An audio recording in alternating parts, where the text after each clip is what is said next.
Well,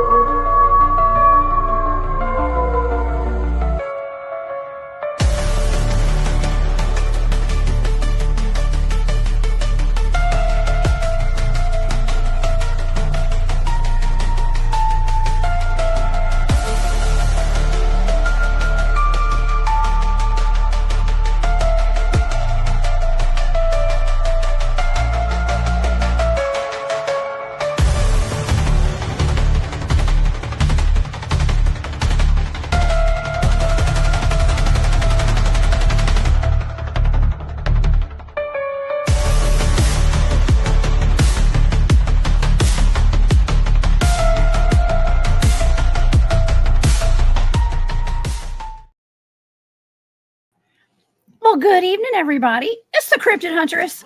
Welcome into On the Hunt tonight. My gosh, we have a fantastic show for you guys. I've got most of the whole crew of Operation Smoke, that expedition that we went on last weekend where I was out in the woods Friday night.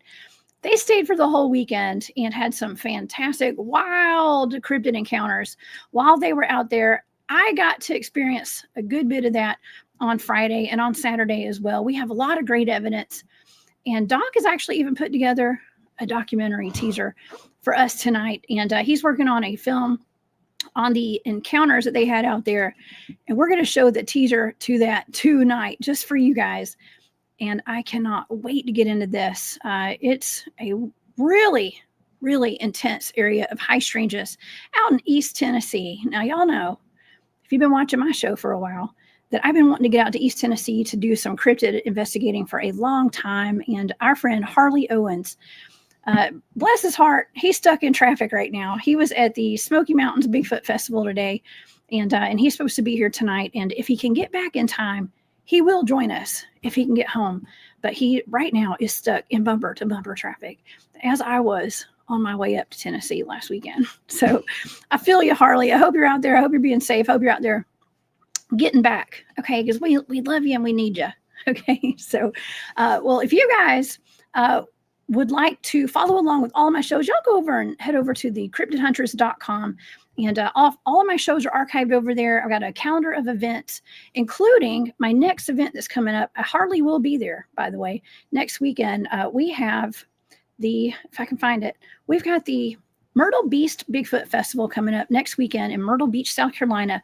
I will be one of their I'm actually the keynote speaker, okay, at this event. And so y'all come see me at that. And also this summer, I'm going to be at the Full Disclosure Now conference as well down in St. Petersburg, Florida. So please come see me. There's more information on my website for all of that. And of course, I have a Patreon. I've got a shop on Etsy called War Woman Goods if y'all want to support my work. And I appreciate all the support and my channel members as well.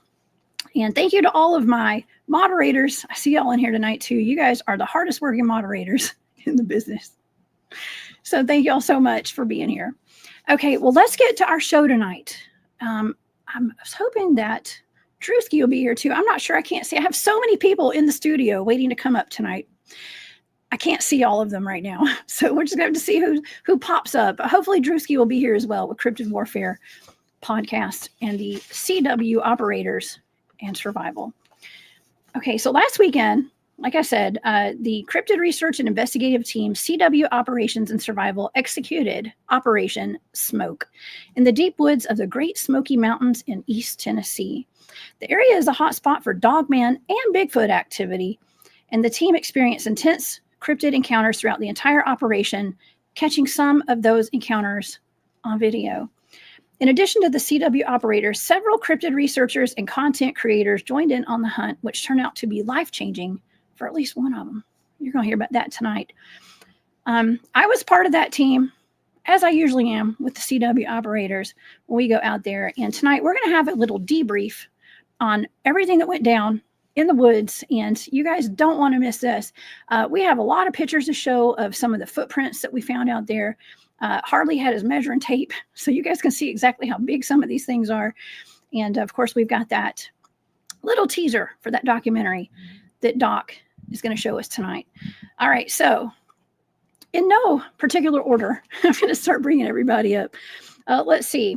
first people first. We've got Juan and Dawn of the Cryptid Warfare Operators. Okay, what's up, guys? That's a husband and wife team, y'all. Okay, thank y'all so much for being here. We also have Riley of Midwest Mythos Podcast. You guys might know Riley. He's got a wonderful podcast. Thank you for being here, Riley. Thanks for having me. Of course. Now we have, I guess, am I supposed to call you Wee Wee? No, you can call me Paul. That's just my nickname. Okay.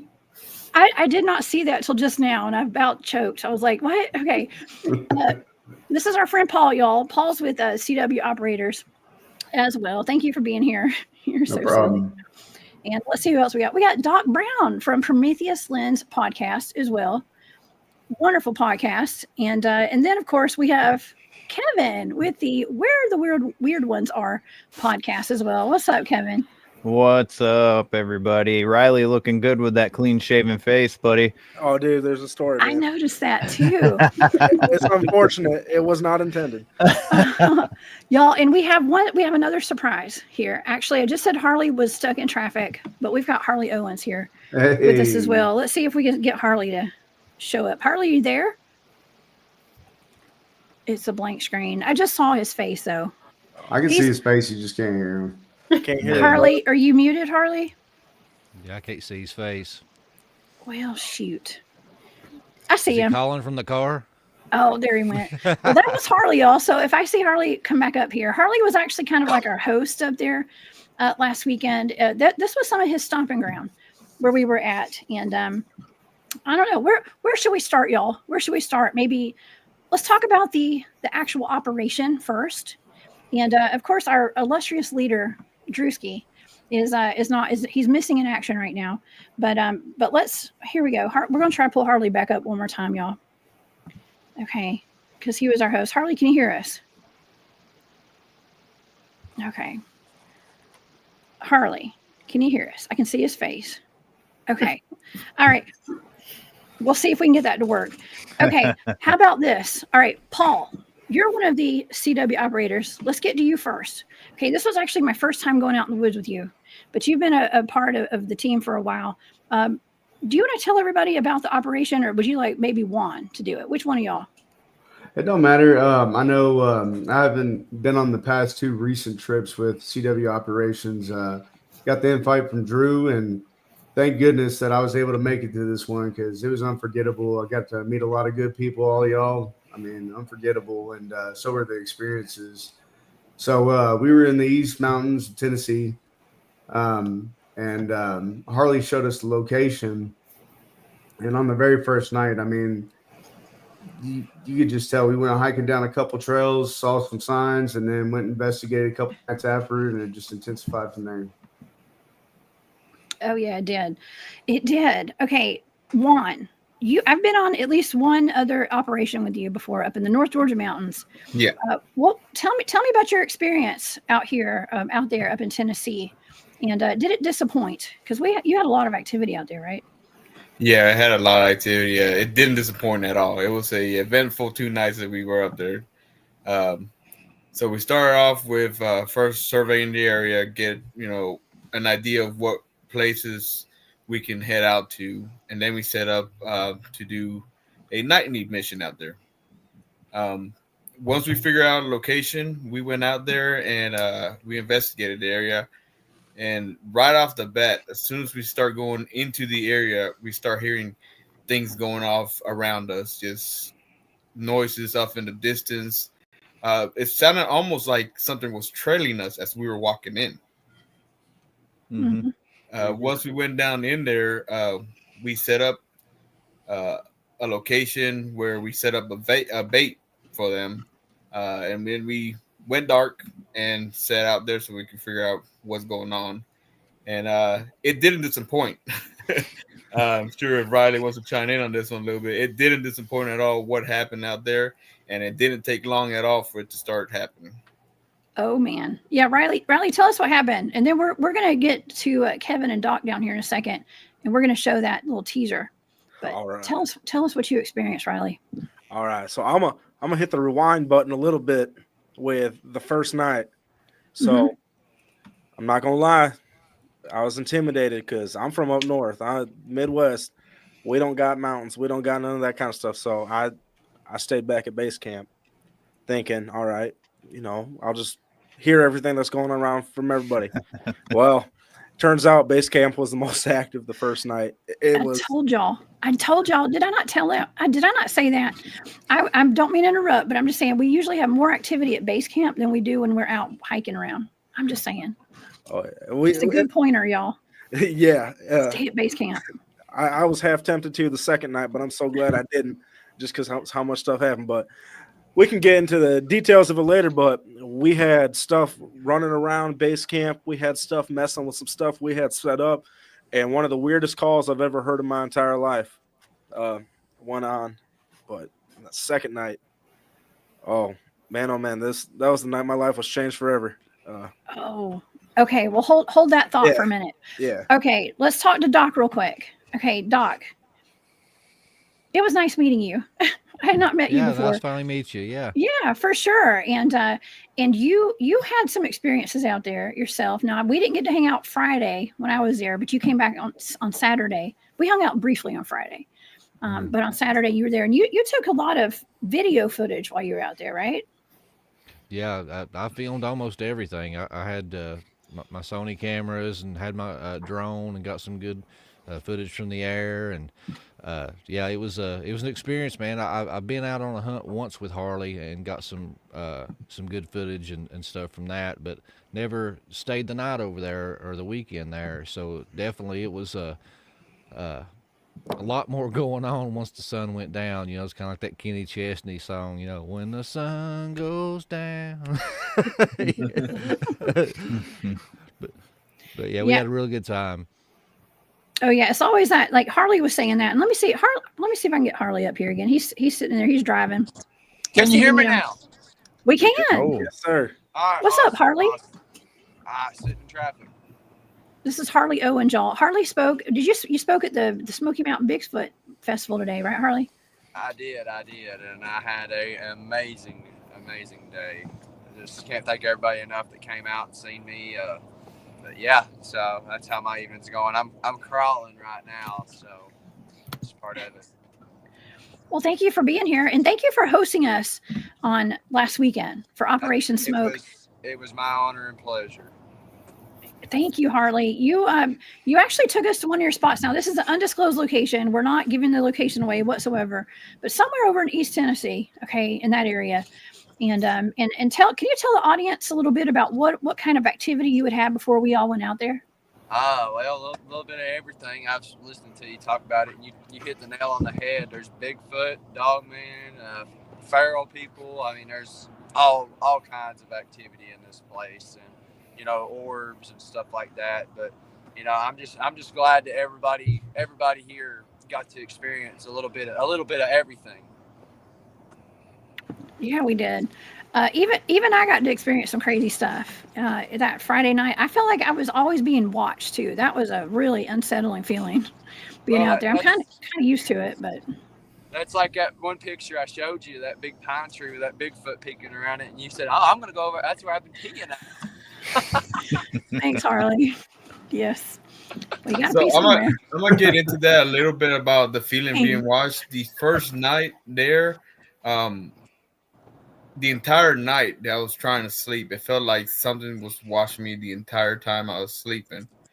And we didn't notice until my wife pointed this out the next morning. There were some real visible handprints on my truck. We have no idea where they come from. None of it matched our sizes of hands. They were smaller than all of us, including my wife's hand. And that kind of validated the feeling that I was being watched the entire night.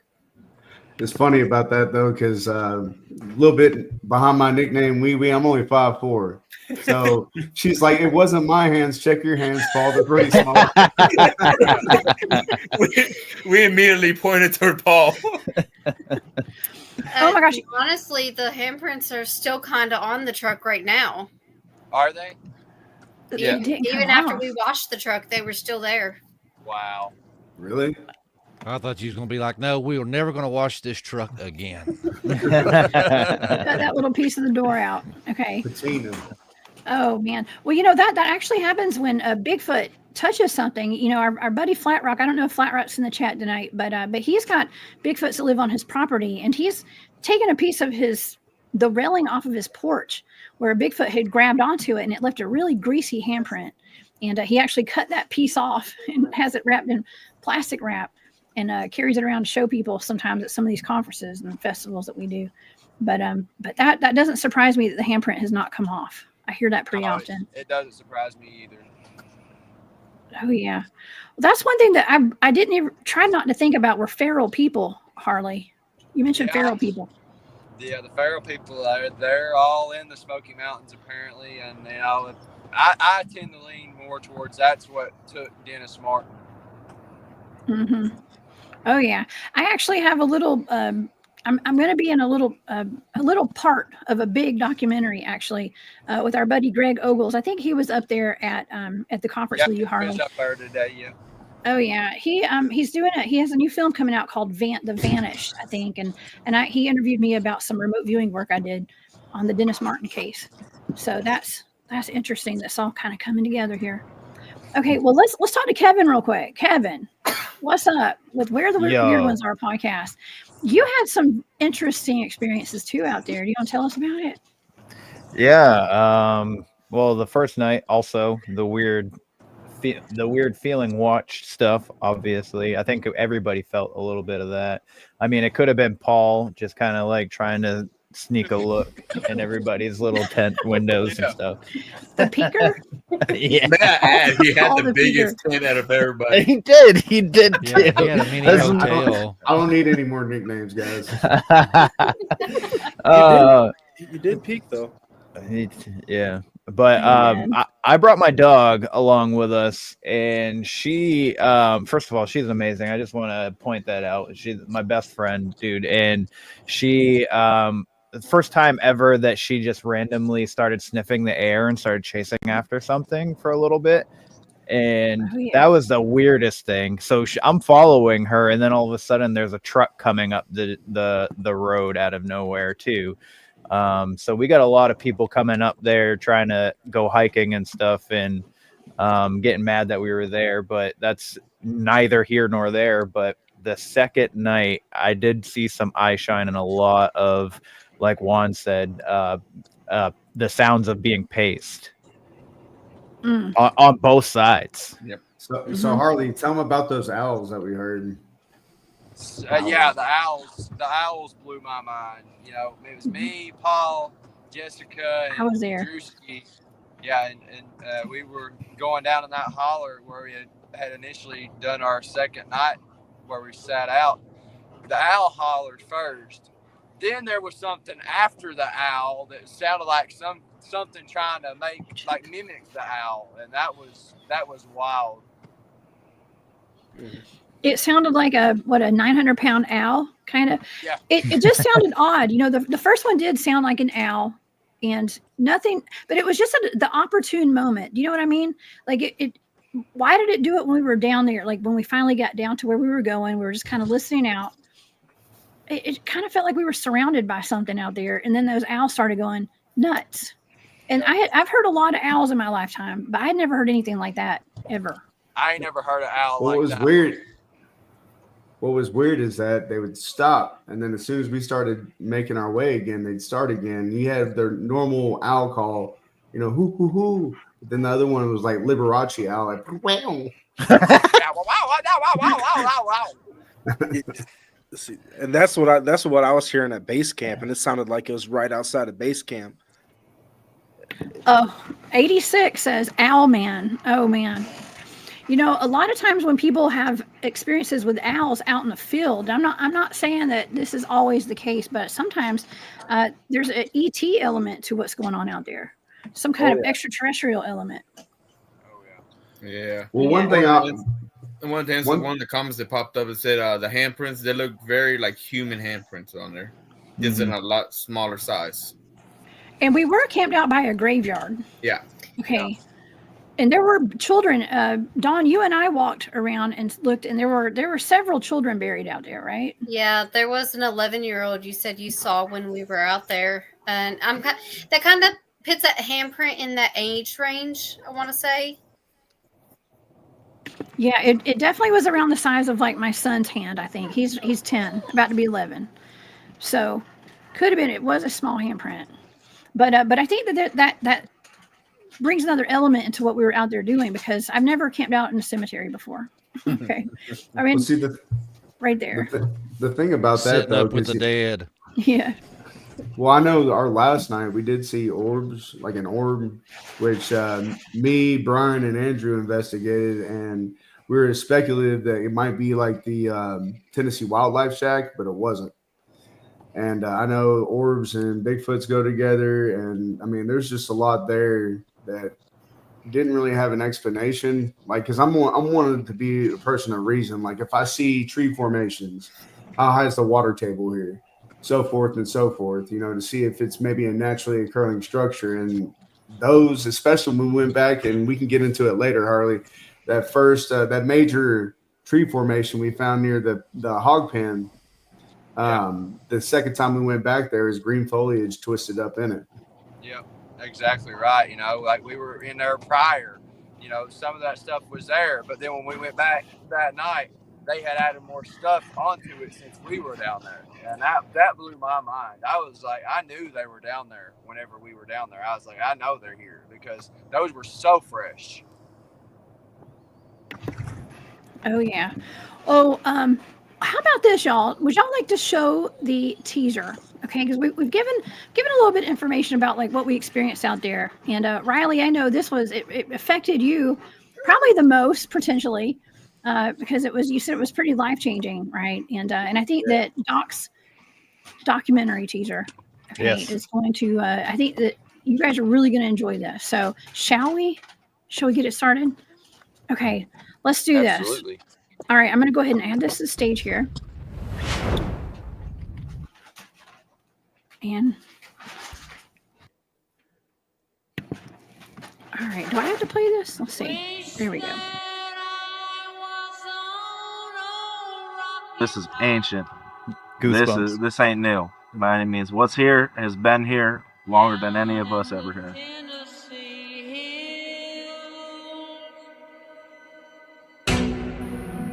Y'all hear that?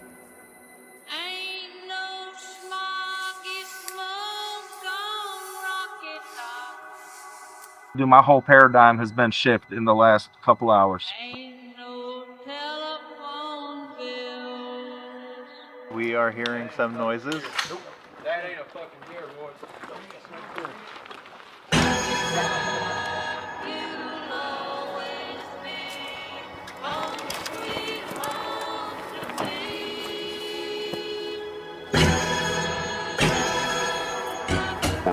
That was too short to be a. That wasn't deer. No. Not at all. Y'all Southerners, y'all do it different. You guys are living a whole different world. Scared me to death, I'll tell you that right now. I saw my first one. Holy shit, guys. Holy shit. Oh, yeah, something's blocking the fucking light. Holy shit. There's two.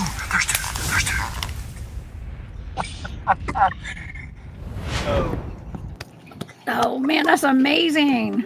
I get goosebumps every time I see it. Yeah. Good job, Doc. Same. No, thank you. Yeah. That's awesome. What? Yeah, Okay. Pardon my language. I was excited in the moment. That's an understatement. That happens when you have an experience like that, though. Like your adrenaline's going. Well, I So- think definitely Juan's got something to speak to that too, man. Because him and Riley, I think they probably out of the whole group probably had the most profound experiences that trip. Yeah, so that was on the second night. I don't know how far into you want to get into it because we're still talking about the first night, but on the Yeah, second night, it was talk about it. definitely something different. Something changed. Something kind of clicked while we were out there, and it's something I'll never forget. Yeah, before we get into that, I just want to point out, like when we're walking out there, we're hearing footsteps on both sides of us. We continuously we're stopping to listen, and I'm hearing behind me Riley holding his breath, And I had to stop. I literally stopped, turned around, put my hand on his chest. I was like, bro, you got to breathe. I was like, you need to breathe. So like from then on, I was already worried about Riley to begin with. So for him to have the experience that he had with Juan and out there, and it just, I mean, obviously you guys are all gonna find out, but like, I feel like they were like, it was meant for Riley to have this experience the minute he walked out there. Oh yeah, absolutely, 100%. They picked him out. It was, well, even on the, because I picked up Harley on the way down from Indy. I came from Indy, and we had quite a few hour car ride, and we were just sitting there talking, and I could just tell, just from our conversations, you can ask Harley. You could tell I was kind of getting nervous about being out there. I was intimidated by the mountains, because I'm the only one out of everybody that was out there that ain't been in the mountains too much, like besides driving through them. I come from corn country and like flat, like evergreen forest. Like I can see, even in the dense woods, I can see 100, 200 feet. Yeah, these mountains are something else, man, because we're all the dips and all the hillsides, you're essentially blind out there. Yeah, I couldn't even daylight. If somebody stepped in front of a Laura or something, I couldn't see y'all. So it was the second we got to the middle of nowhere, I just felt off. That's when reality kicked in. Yeah, that's when, because I act all big and bad being up from where I'm from. I can walk in the woods up here and be nothing on me and feel fine, but I got humbled real quick, and I think it was whatever was out there was letting me know the second I got out there that you're getting humbled today. Yeah, well, these are southern creatures, and they detected a Yankee. So they had they gave you Riley, I'm not going to say you weren't the only Yankee out there. Yeah, I'm a Yankee. Oh yeah, I found a couple other boys down there that used to be from Michigan too. So I don't feel bad, man. Technically, I'm a damn Yankee. Born in Illinois, but raised in the South and Japan and everywhere else. Oh, don't even get me started on Illinois people, man. Well, Riley, I wanted to mention this because what happened to you at this expedition happened to me. Something similar happened the first time I ever went Bigfooting. And I had never been Bigfooting in my life. I was a city girl, lived in downtown Atlanta. I even drove my what was it, a Volkswagen Passat, okay, with no four-wheel drive. I may have had all-wheel drive, but up a mountain, I don't know how I got up those mountain roads in my car. I have no idea, but I made it. And when I got up there, I had never in my life experienced anything like it. It was just, I'm going to say balls to the walls, like Bigfoot activity and ET stuff and UFOs the entire time I was there. And if that had not happened, I wouldn't be right here right now talking to y'all. Yeah. It happens for a reason. It does. Like, as I talked about quite a bit over that weekend, I grew up right across the street from Lake Michigan. I could walk out in my backyard and I could hear the waves crashing and stuff. And I could see over the skyline. On a clear summer's night, I could look across the lake and I could see Chicago. So UFO activity has always been my thing. I've seen more UFOs than I can count. And I had numerous like paranormal experiences that are big in that area too. But when it came to creatures, I've only had a couple. And after what happened this weekend, them creatures up over here where I'm from ain't nothing on what's down there. What's down there, that's ancient. Ancient. That's ancient. I would agree with you with that. I would definitely agree with that. And it's not only Bigfoot, it's other stuff too. And Harley, I don't know, are you still there, Harley? Because we've got some great pictures that we took. I actually got some snapshots of those prints that we found out there, and you have your measuring tape. I'll show the audience right now. Do you want to kind of explain to the audience what kind of prints we found out there? Oh yeah, well, there's a couple of really good Bigfoot tracks that we had found, and I had showed you some other ones that I had found that were miraculously still there. How, I don't know, but that one right there was one that we found on that first night. We went down into that holler, and that's when we started having that them hollering at us, well, with the owls and then them. That was about what I think it's 15 or 16-inch track. So that one's a Bigfoot track, and then of course we found that Dogman track too, but that was further on down in the holler there. Yeah, that's it. You can't really tell it in the picture. It was better to see it in person, but it had a real defined heel, and then it had 3 toes on it, so it was pretty wild to find that. Yeah, here's some of these pictures. I think this is that 15-inch print right here. And then I think this other one that I showed might have been the 20+ inch track right there, if I'm not mistaken. Yeah. So this one was a kind of an older track, right? And the other ones were the newer tracks. Actually, that one is a newer one. That one was a newer one. That older track, we took a picture of it in the daytime. Now, Harley, something that really caught my attention was when we were hiking down there into that holler, there was this tree up there that was like inside on top of other trees. Tell us about this. So yeah, as you can see, that tree was broken off and carried up the hill and perfectly balanced right there, about what, 25 foot off the ground, I'd say 20-25 foot, something like that. And then we found the other piece of it like way off in the distance. Yeah, it was up there, and like that doesn't happen just naturally, you know. Even when Hurricane Helene hit, that area was not affected nowhere as near as bad as anywhere else, and so I knew floodwater did not affect that. So that something with hands broke off that tree and moved that tree up there. I thought it was fantastic. It was huge. Okay, like these pictures do not do it justice, right, guys? This is like, it was so much bigger and higher up than you could ever imagine. It was wild, and it just was very out of place. It did feel like that. Now we also I have a few other pictures. Oh, now this actually I didn't even talk with y'all about this. This was right, but kind of behind my truck, where Harley said that he has that picture of the Bigfoot peeking out from behind a tree, and that's right where my truck was. Let's just say. Across the road. So I thought this was kind of interesting. There was a tree that was broken right there. And then of course when I wanted to show this to the audience tonight, because where we were hiking down was very dense with vegetation, and it was way more dense than, I mean, I'm going to say not way more, but it was more dense than like the Georgia mountains, North Georgia mountains. Super dense. Let's see. I've got the mountain laurels make it thick. Yes, all the what is that called?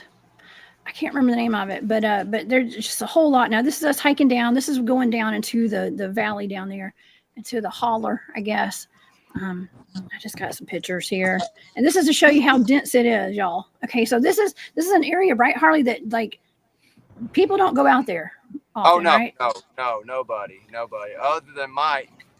Yeah, you didn't get to meet Mike, but everybody else did. But he was really the only one that kind of wanders around off the trail that I know of. And there's all sorts of animal life out there as well. We even found a cat print out there. It was probably a bobcat or something, or probably a mountain lion, for all you know. As Brian called it, a mountain kitty. A mountain kitty. Big mountain kitty. Oh yeah.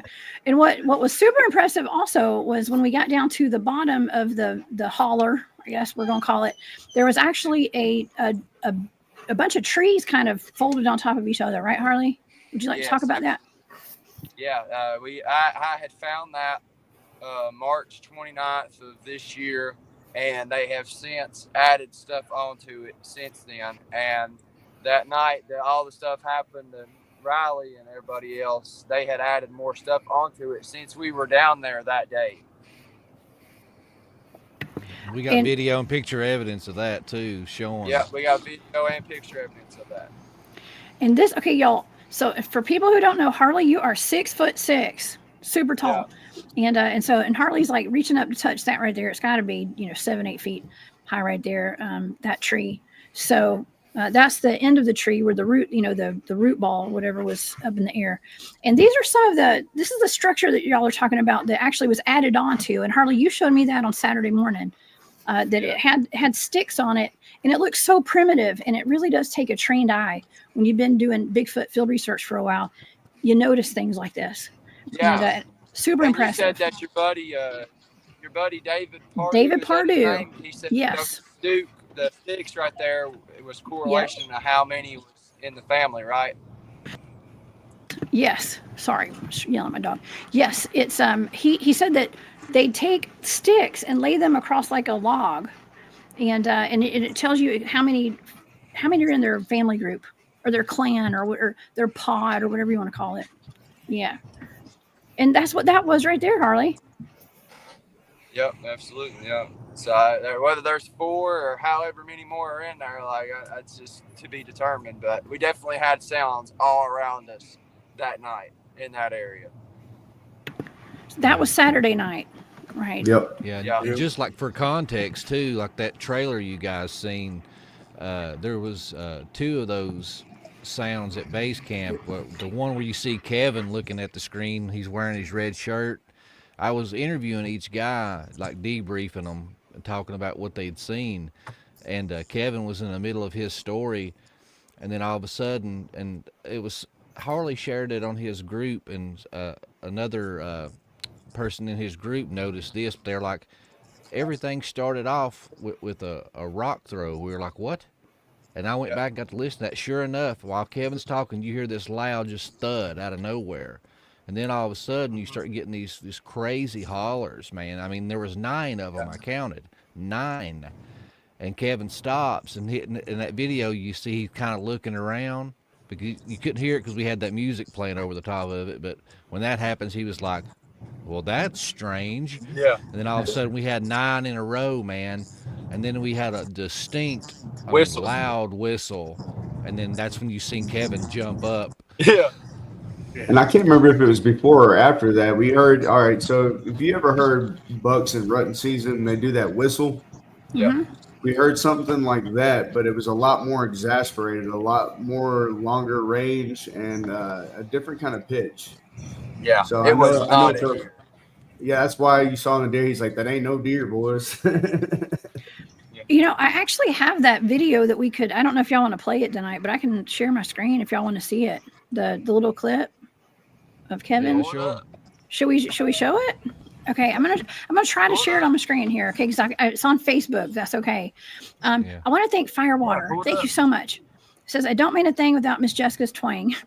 Chicken fingers, tater logs, and Vienna sausages. I'm not the only Southern person on the screen tonight, okay? And everybody on this screen, just about, except for Riley, I'm going to say, and probably Kevin, we all have Southern accents, okay? Oh, and Dawn, too. So, okay. Thank you, Firewater, for that super sticker. I do appreciate that. And also, Cheryl Cope, thank you so much for that super sticker. It's much appreciated. From New Zealand. Y'all, we are worldwide right now. That's just awesome. so y'all know. That's Thank awesome. you, Cheryl. So Thank you so much. before you pull up this video, or as you're doing it, I finally checked out the Facebook group and got into that rock throw. I do have to be the one to debunk that rock throw. I did drop something. You did? Time. I did drop something. It was on the chair on my side.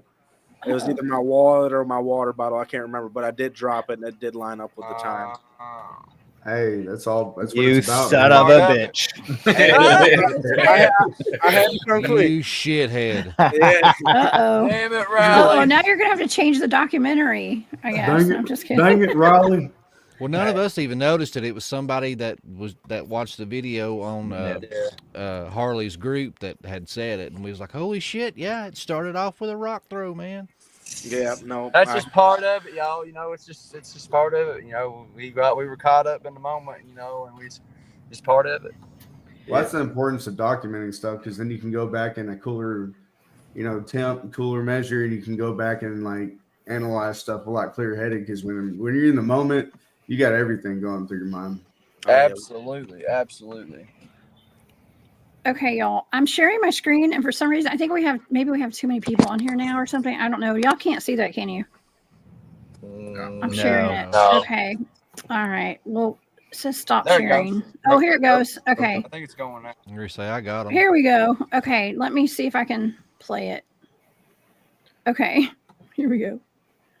Let me unmute it. I don't know if this is going to play or not.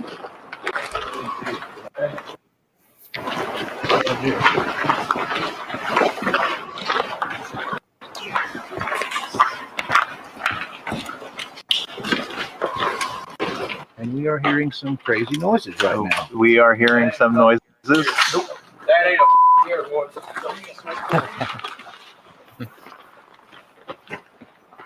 Here we go. Maybe it's something. You're a whistle?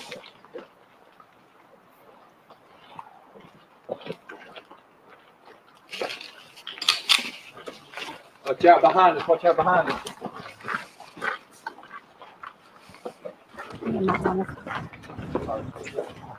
Because I was gonna go outside and I turned the outside light on.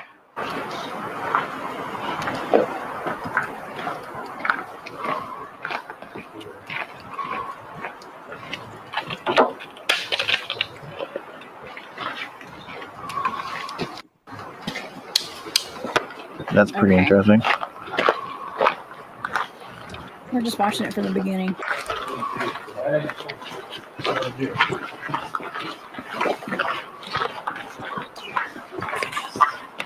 Does anybody have footage of when we caught the whistle on camera? Yeah, the whistle's in I was this about to video. play until you started talking. You cut it off. Yeah, jerk. I'm new to this, guys. My bad. No, that was pretty cool. Okay, sorry, my computer's a little bit wonky tonight, just a little bit, but you get the gist of it, and that's kind of how things roll. And that was really cool that y'all actually caught that on video when Kevin was being interviewed right there. Oh, yeah. Awesome. Wait, I heard the noise and I just stared at Doc and I was like, I don't know what I do. I don't want to keep talking while this is going on. So, What do I do? I was just like, what the fuck? What should I do? And then it kept going. So I turned and they're all going into the woods. And then Brian's like, that's not a fucking deer, boys. And I was like, oh shit. Brian, that was me. That was me. That wasn't Brian.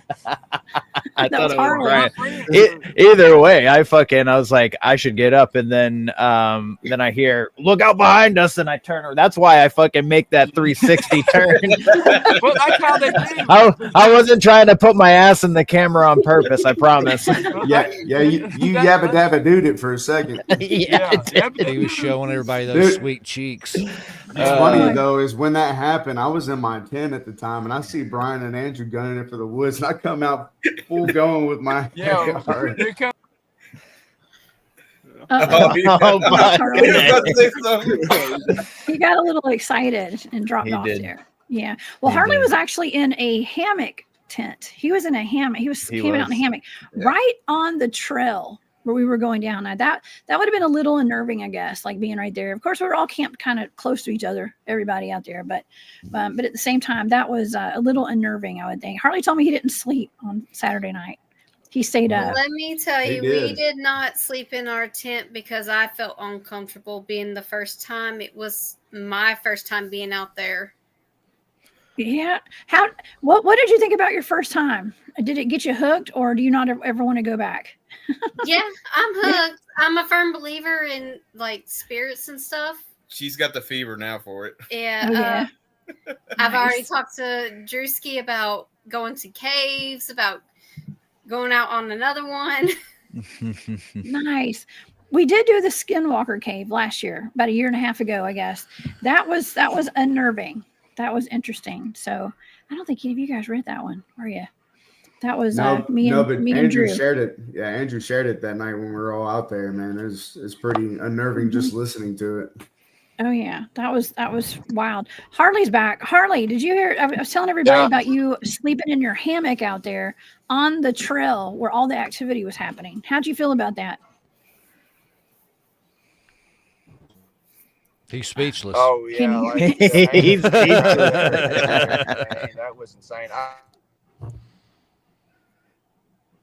Harley, we Yeah, can. his you're cutting connection's out. real bad. He's cutting out. He must be out in the country, boy. He must be. He's driving. Yeah. If you just tuned into the show, Harley is driving home tonight from the Smoky Mountains Bigfoot Festival out there, or conference, and so he's on the road. Couldn't make it back in time. So he's trying. We're trying. So another funny story. I was polar opposite of Harley. I tried out a new tent, and it might as well have been called Polly's Palace because that thing is enormous. You were glamping, Paul. Glamping. I was, man. I should have left my twinkle lights with you. You could put it hung them out. It was a minute to set it up too. It was a little complicated. Hey, it made me feel a little bit challenged. I ain't gonna lie. Oh my God, Paul, you had a porch on your tent. Actually, I remember that now. Yeah. You had a screened-in porch on your tent. I did. And the rest of us are out there. I slept in the back of my truck. And if anybody's wondering, I slept in the back of my truck with the doors locked. Okay. And most of the guys were, half of y'all were in 1-man, 2-man tents, smaller tents, or hammocks.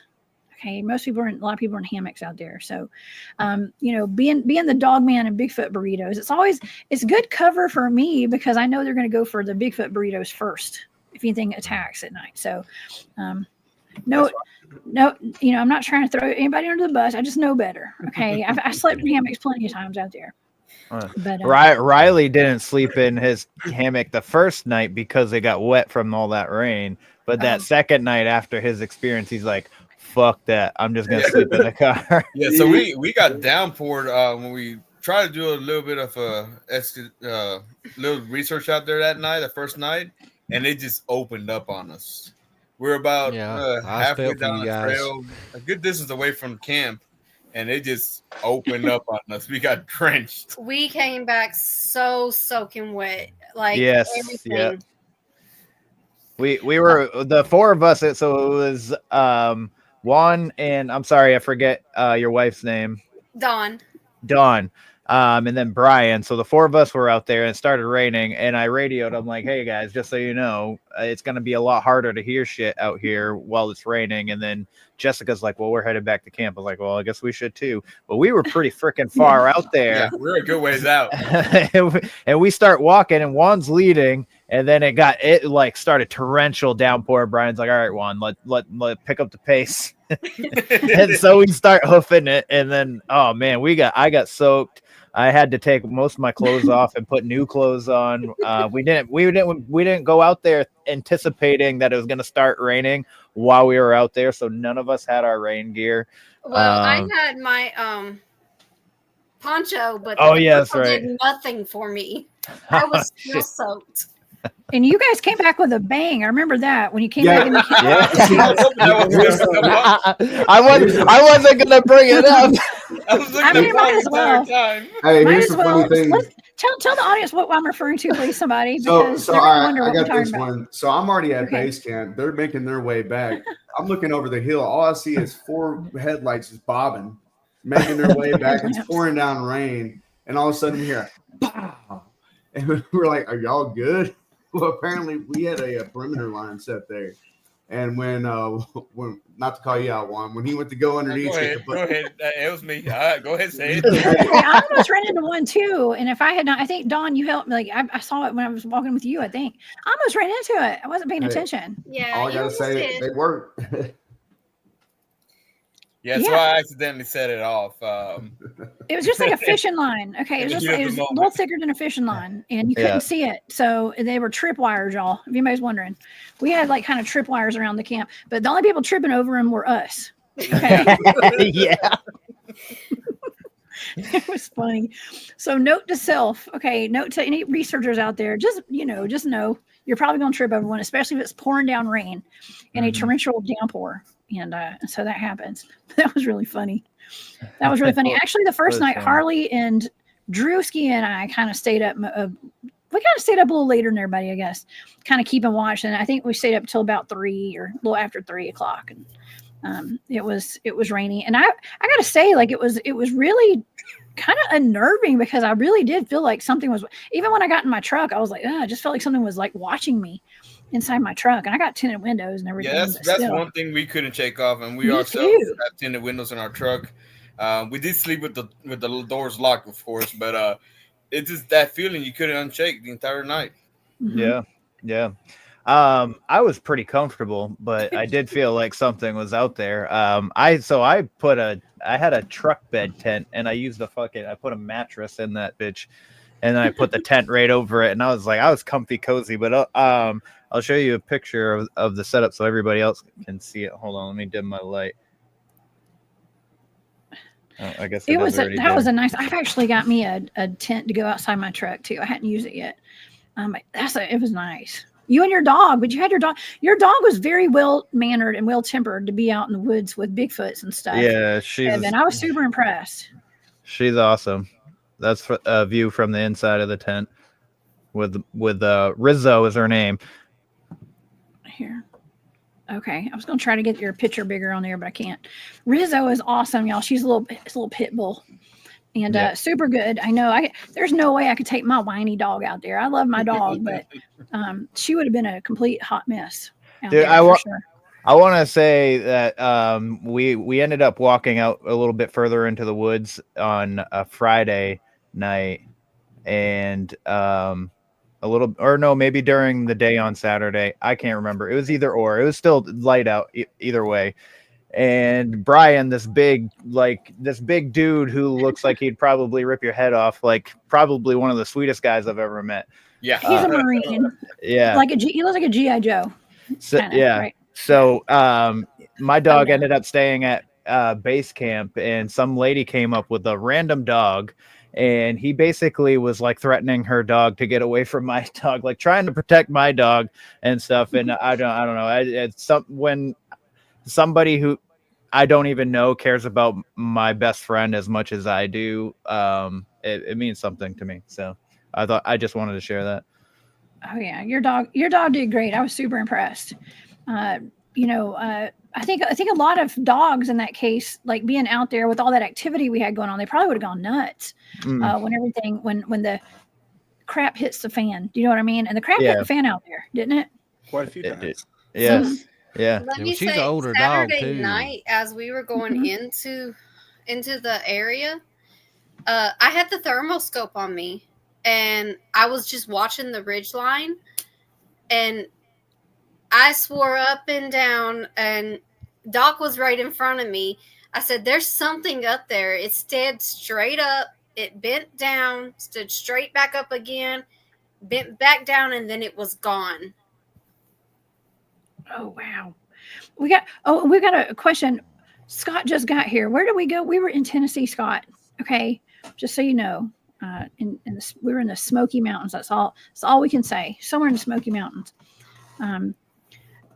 But yeah. Oh, and Andrew says that Bigfoots don't usually like dogs, and so that's another reason. I mean, I take my dog hiking and stuff, but when we go Bigfooting, I just know my dog would. She is a brawler, man. I think she would fight something out there.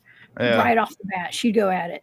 I almost wonder if that's like because with like the infrasound and stuff, because we know all like the animals that we know of and are studied also have infrasound, so there's a good chance that Bigfoot has infrasound, and I'm pretty sure that's what Riley and them got hit with that night to begin with. But they should tell that story.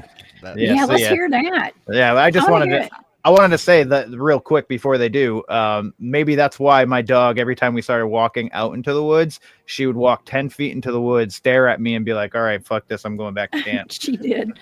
She did that actually. Well, and plus it was a long walk, and I busted my butt a couple of times where I actually fell down and I had mud all over my butt. Yeah, I went down twice myself. I was covered in mud. Even the top of my hat and everything had mud on it by the time I left. Yeah, I was covered in mud. That freaking Saturday night, I got a big patch. You can't see it, but I have a big patch of freaking poison ivy right here. I dove right onto my belly, and freaking, I was like, "Oh, there's something going on out here." Don't touch. I actually busted my AWS going on that first hill right by where Harley's tent is, right there, right by that down tree or whatever. So that was a pretty hard drop off right off. That sucked. That's where. Yeah, your dog was smart. She just didn't. She knew she was gonna bust her butt just like we were. Yeah, exactly. All right, Riley. I want to hear the story about the infrasound. Whatever made you feel, like the energetic brick wall, not feeling well. Let's hear what happened. I'll start it off. So. It was on Saturday night when we decided to go out there and do a little experiment with debate that we had going on. Well, as we were walking in, like my wife said, she saw something trailing us on the ridge line, and it was just pacing us, seeing what we were doing. Well, once we got down there and we got everything set up and we did our experiment out there, we went complete dark, lights out completely, and It's Harley. Wish he was here. He could give you more detail of everything because they saw everything. But things, not even 5 minutes after being out there, it started going off. They said they were seeing some stuff through the thermal, and the atmosphere was pretty calm for the most part. And then this is where we believe we got hit with some infrasound out of nowhere. It's like somebody just flipped a switch, and it was borderline panic attack on the entire group. It was between all four of us. It just immediately switched over, and something didn't feel right. Riley, you want to chime in this? Yeah, I'm actually gonna rewind the timeline a little bit for me. So, as Kevin mentioned earlier, he was when we first started walking out there, he had to tell me like, "You good, bro?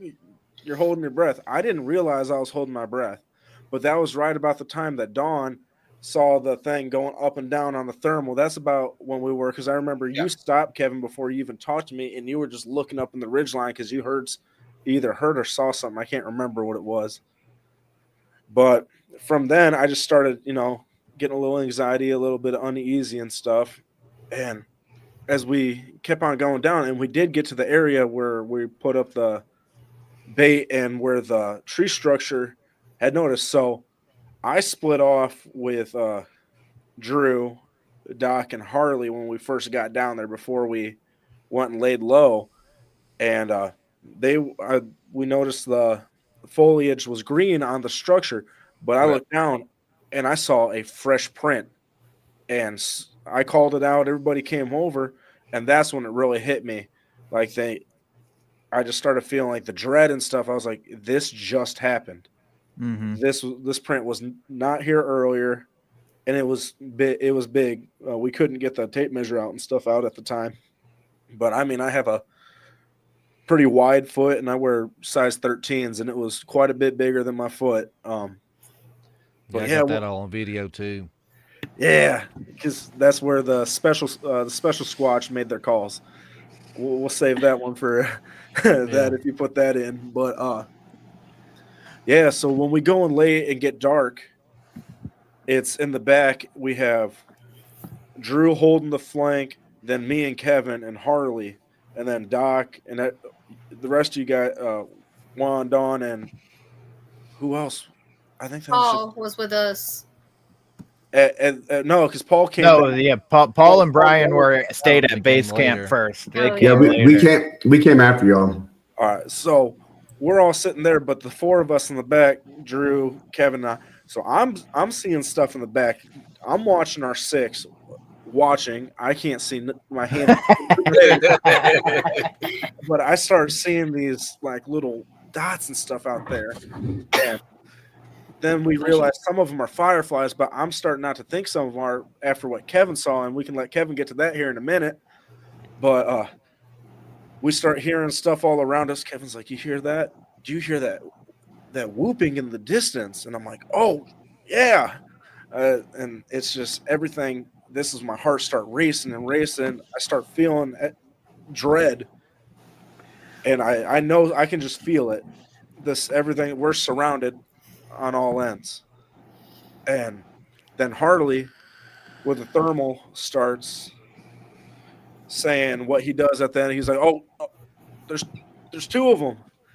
And yeah, he didn't say, he yelled it. Yeah. He yelled it. And we were like, "Come on, bro." We were like, "Shut the fuck up." And at the end of that trailer, that's what that is. That's Harley. Oh my God, there's two of them. There's two of them. So he decided he hands me the thermal, and so I'm looking and stuff. So I didn't realize what kind of thermal we were working with. I know it was the monochrome scale thermal. You got your white and your grays and stuff. I didn't realize what Harley and Kevin were seeing were bright signatures. So I thought, you just see the outline of everything. So I see this white, yellowish, like real faint, like cool. Yeah. So the way that was set up, the hotter it was, it would show up red. and the cooler it'll be like a dark gray. Yes. So I'm looking at this tree behind a laurel, and I just see this. It was cooler than later. I find out cooler than what everybody else see. Lean out, lean back in, and I'm just like, oh, it's there. And there, my stomach just sank. I've been in the presence of demons. I've had some wild stuff happen in my life, but I've never been more terrified of that. And then I'm just freaking out. I hand Kevin the thermal. And if Kevin, you want to tell your little part, and I'll come back in with what happens next, but I think your part's really important that builds upon what else I'm about to say. Yeah. So so I'll just start from when we sat down. Before we sat down, I saw eye shine, first of all, probably right off to the left. And then we all sit down and I see a red dot, just a big, probably, I mean, I can't tell how big it was, but it looked pretty significantly big. And I thought maybe it was like, a gun laser. So, and Drew's right next to me on the other side of the tree. And I go, Drew, do you have a laser on that fucking gun? He goes, yeah, of course I do. And I go, it was green. Yeah, I go, did you just shine it? And he goes, no. Why? I was like, I just saw a red dot. He goes, well, my laser is green anyway. And I was like, oh shit. So, and then Harley does this thing, shows Riley the thing on the thermal, and then I look on the thermal, and I swear for like a good brief, like quick second, there was a large figure that was red in front of us. And then I was just like, oh my God, that's why I swear to God, it was red. The video that we got back, there was no red. So it's pretty interesting. You know what? The funny thing that you mentioned about there's no red on the video playback, all of us were having electronic issues while we were there. So that infrared thermal sight, it was fully charged when we went out. By the time we got out there and we started sitting down, it started dying. Yeah, it was dead. It was dead before we fucking went back in, right? Yeah. Yes, it died completely before we went back in. Yeah. And then my camera went through 2 batteries and they were fully charged. That's right, normally too. A battery lasts me, 5-6 hours normally. And Riley, you had something too, didn't you? Or was that Jessica? No, Well, while we were down there, we were having communications issues that it felt just static and broken up. Couldn't get any calls out through the radios at all. Mm-hmm. Yeah. Well, we were actually kind of on the Friday night when we were out there. We couldn't. The radios weren't reaching because we were so far down in a valley, I guess, from the other team. So we were having to. That's part of why we always keep one person at base camp that runs the communications, runs the comp, so they can be the midpoint. So we can radio to them, and then they can relay what we have to say to the other team that's across the way. Because we had a lot of people out there, y'all. Yeah. We had a big crew, and so it's kind of it's necessary to divide up into smaller teams when you're out there doing the kind of research and investigations that we're doing, just to cover all that ground. We had a lot of ground to cover out there, and radio communication is 100% necessary. You have to have radio communication when you're out in the woods, just for safety. Absolutely. And that was the issue of Brian and Paul coming into the picture, was we were having that radio issue. But once they made contact with us, we separated in 3 different groups. It was Harley and Brian, and then it was Juan, Don, Paul, and Riley, and then it was Doc, me, and Drew. And that's when they had that contact there. We ain't even got into that, man. Yeah. What's funny is when me and Brian were on our way down there, we had to pause a couple of times because we kept on hearing thuds to our right, and then we kept on hearing, because see, I'm a firm believer, like Bigfoot's like to imitate different creatures. Yeah. And we had a cat call like a couple times, and we're like, there ain't no daggum house cat out here. Like, what the heck? Well, we did find that print though on Saturday morning. There was a feline print out there. Could have been like a little mountain lion or I didn't think about maybe, that. but yeah, Because I didn't could see have that been. cat. I didn't see that cat print until you just showed it. Yeah, it probably wasn't a domestic cat out there though. There's no houses anywhere near there, as far as I know. And that's something that we've heard actually in some of my team's research is out in the middle of nowhere where there's no houses for miles and miles and miles, like lots of miles. We've heard cats, which have actually lured us away from our base camp long enough for probably something to happen in our base camp while we were gone. Do you know what I mean? A lot of times that'll be a distraction. Well, see, what's funny is that I know while we were at base camp, one of the locals came up that Harley knew, and he was talking about how he heard a fox out there one night, and it sounded like a fox at first, and then like and like just this weird like guttural, just almost not a gag, but just like a growl. And he's like, "That ain't no daggum fox." Yeah, didn't he say it was like he said it sounded like a 900-pound fox? Yeah. Like that 900-pound owl that we heard out there Friday night too. Oh yeah. Yeah, there's a lot of tricks. I felt it was kind of like trickster vibes going on out there when we were there. Kind of like look this way, not that way, and there could be something that happens. We're focused, like looking down the valley, and then those owls start going nuts. Like behind us, and it just felt like I was telling Drew, I was like, there's this way. Let's you look that way. I was like, there's something this way and that way. If they're making noise over here. Okay, so we were all very, everybody out there was pretty much aware of that. But and that's what was happening to the four of us, Juan, Don, Paul, and I, was when after we had all this stuff happen, we Kevin, Harley, and I see the stuff in the thermal. We all group together after we can't see anything else, and at this point, Juan and I, we're ready to go. We want to get out of there. Yeah. Like, our anxiety is through the roof. I mean, we're just like, all right, Paul and Brian are coming back. All right, cool. We get out of here. Like, I wanted nothing more than to get out of the woods. And thankfully, Juan, I'm going to remember this the rest of my life. We both some big boys, and we like to snack when we get anxious and stressed. You're a nervous eater. He got a granola bar. He calmed us both down. Did you feed it to each other? End to end. Yeah, but I'm gonna remember that the rest of my life, man. That's you won't get it. This is just a big dude communication, like sharing food like that, especially in times of stress. That's like mother-child bond right there. Like that's something that can't be broken. And I'm glad we had that moment because what happens next? Oh yeah, there's always more. Okay, yeah. And there's never a dull moment. That's why you always have to. What I tell my audience: keep your head on a swivel at all times, because a lot of times things will happen when you're least expecting it to. When you're sitting there listening, like you were holding your breath, right?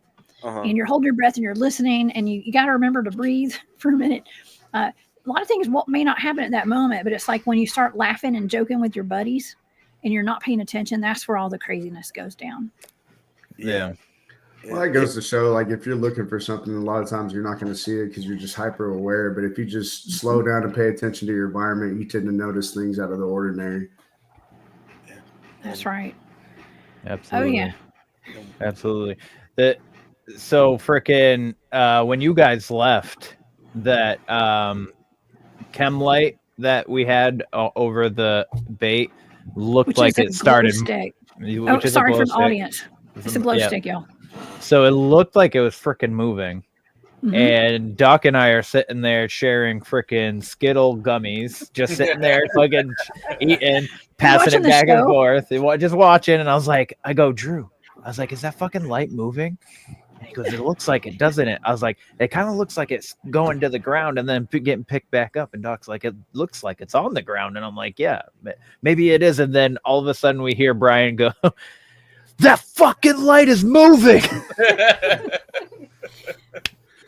And then we all just run right at. I jumped up as Drew goes, let's go. And then we all just charged on to where the bait was, and that glow stick was just still sitting in its spot. I swear we all were witnessing it move. So Yeah, I was the running trying mind to get tricks.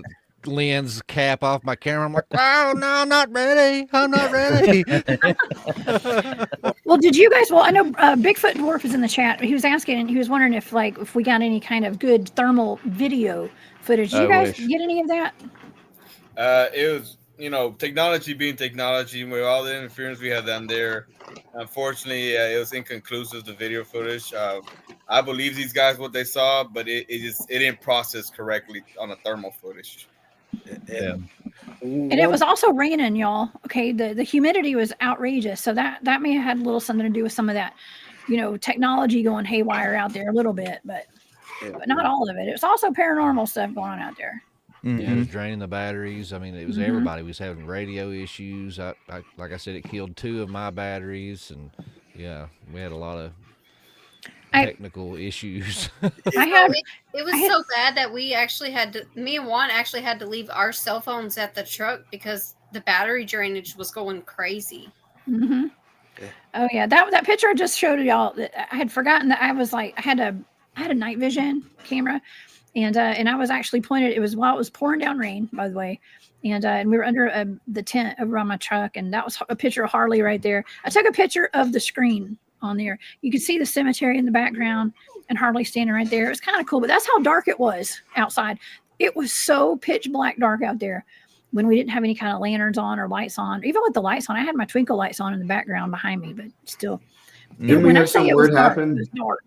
Didn't we have something weird happen where me and Andrew checked it out where like at all those headstones there's only one that was glowing red? Yeah, yes, so the one that was on the ground. So Harley was looking through the thermal out towards the graveyard, and there was one particular headstone that happened to be showing a hot signature compared to all the other ones. And then, if I remember correctly, he said that off in the background on some brushes or trees back there, he saw something moving in and out, but never fully come out entirely. All at the same time as that headstone was glowing red with the heat signature. No, yeah, we were wondering if they were field mice. Was that Friday night? I believe so. Y'all were passed out. Well, because at base camp that night, I don't know if we ever told you, because it was me, Senior, and Juice that stayed at base camp that night. Shout out to Juice. We haven't mentioned him today. Yeah, shout out to Juice. What's up, Juice Man? But we heard, after we heard the owl, not owl. The not owl, like the not deer. Exactly. We heard some breaks out towards that direction of the cemetery. I imagine you're talking, it was the right side, not the side that had the bathroom trail, but the side that was along the creek. But we heard breaks. What? The creek. The creek. You're not even from the South. Wait, is that what people up north call a creek? No, that's more like crick. Irish. The creek. Crick. I would have thought Southerners would have said that. Oh, no. That's funny. You just trying to fit in. We took our car and went over the creek. All right. It was wicked crazy. My family's from Arkansas. I love it. So it's more Boston. But yeah, we're hearing stuff out that way at base camp, just running out there, and it sounded big too. So it makes sense if you guys saw something. I think because we had nobody out there the whole entire time, besides what you guys maybe walked out there one time, but that was like the one area nobody went. So I mean, that seems like it'd be a good safe spot for them. Yeah. The Wicked Crick. The Wicked Crick. That freaking so that Saturday night too, when the strange noises were happening, when Doc was recording all of us and Riley is relaying his story, I kind of got a little, like right before that, I was like, Riley, I feel like you need to cry. And he's like, no, I'm good. And he's like, and he just found out that his baby girl was just started crawling and stuff. And I was like, dude, you need to let a cry out. I can feel it. I could feel it in my chest. And he starts talking on camera and his voice starts breaking. And I start getting teary-eyed. And I look across the way and Brian's crying. And I was like, oh my God, this is the whole thing. The whole situation was emotional. And then and then Doc does the individual interviews real quick. We hear that noise. Andrew, Paul, and Brian all go down the road and experience that orb thing that Paul was talking about a little bit ago. And then we all reconvene. We do a couple more interviews with Doc's camera and whatnot. And then Brian and I went back down there to see if we could have that encounter again, right? And we're standing there, and he's like, "That light is." That light is fucking moving. I swear. Do you see it? And I'm like, "No." I was like, "It looks like it's staying right where it's at." And then he started getting that feeling of dread that Riley's talking about, and he's like, "We need to go back to camp. I'm getting scared, and I don't get scared." So when he says I don't get scared, I'm like, "Okay, well that scares me." So we start turning around to walk back, and he stops and he goes, "What the fuck was that?" And he's like, and he's shining his light. He's like, we heard footsteps run across the road behind us. And so he's like, "Let's get the fuck out of here." So we start walking back. And then as we're walking back, I hear the footsteps behind us again. And then I shine my light, and then I just keep the light on behind me. I just hold the light behind me. So like every time I look back, I can already see. So I don't have to, like, I'm not like finding out what's behind me as I turn around, you know what I mean? And yeah, that was pretty interesting to hear footsteps kind of like trailing us as we're walking back to camp. Was really interesting. Wow. Well, we just had the team lead show up tonight. What's up, Mr. Drewski? Thank you for coming back. Can you guys hear me? Yeah. Just a little low. You're quiet. Hey, Jessica. Yes. Use your big boy voice. I tried to put up there. So I got a screen capture, a small little capture of the thermal. Okay. If you want to throw that up there. Yeah. Do you want to? Can you share your screen? I'm not sure. Let's see. Oh, did you put it in the chat? Yeah, I put it on there. Okay. Screen capture. Okay, I don't see it in here. Where'd you send it? Facebook. Facebook. Okay. Let me find it and I'll get it. Okay. All right. Let's talk while I'm pulling that up. Drew, what's up? Tell everybody about your experience out there. What do you think about the whole trip with Operation Smoke? Oh man, it was at first kind of low. Get close to your mic. Yeah. Hey. Better? Okay, that's better. That's better. Speak with your chest. I'm like really like on the freaking laptop. Say it with your chest. Let me turn up your volume. Let me see if I can get your microphone louder. Yeah, use your big boy voice. Oops, I just muted you. Sorry. You want me to go get some headphones real quick and mic? No, it's okay. Here, I'm going to turn up your mic volume. Okay, let me turn you up. All right, keep talking. It should work. Okay, I got you up higher. Yeah. Okay, go ahead. That's Is that good. better, y'all? Okay, cool. Yeah. Oh, first of all, I want to say, hey guys, missed you guys. Love y'all. Doc, bro, it's gonna bro, perfection. All I gotta tell you is perfection. Kevin, perfection on your book. Anyways, hey, love you too, Amanda. All right. Honestly, at first, I really thought it was going to be like a bust because it was raining and just, that's just the way I was thinking. And then towards like the second day, I had more, this, I just got a good feeling. So, I don't know. It just seemed to work out, man. Like the second night worked out way better than the first night. But to me, because it was just raining most of the time, so rain kind of puts a damper on things. But the thing I was really most excited about was the out-of-state guys or the guys who haven't been on actually getting their first-hand experience on it. That's what I was proud of, and that's what I was excited for. And also, everybody made it out alive, so that was like one of my biggest goals is to keep everybody good the way we came in. So yeah. Well, that's number one. Everybody get out alive. Okay. Yeah. We made it. Well, what did you think about? I was talking earlier about how I just felt like I was being watched the whole time I was there. I mean, what did you think about the atmosphere out there? Because we've done a couple of different operations together. I've been a part of the operations at least 3 times now, I guess. Yeah. I can't remember. Yeah. How did this one compare to the other operations?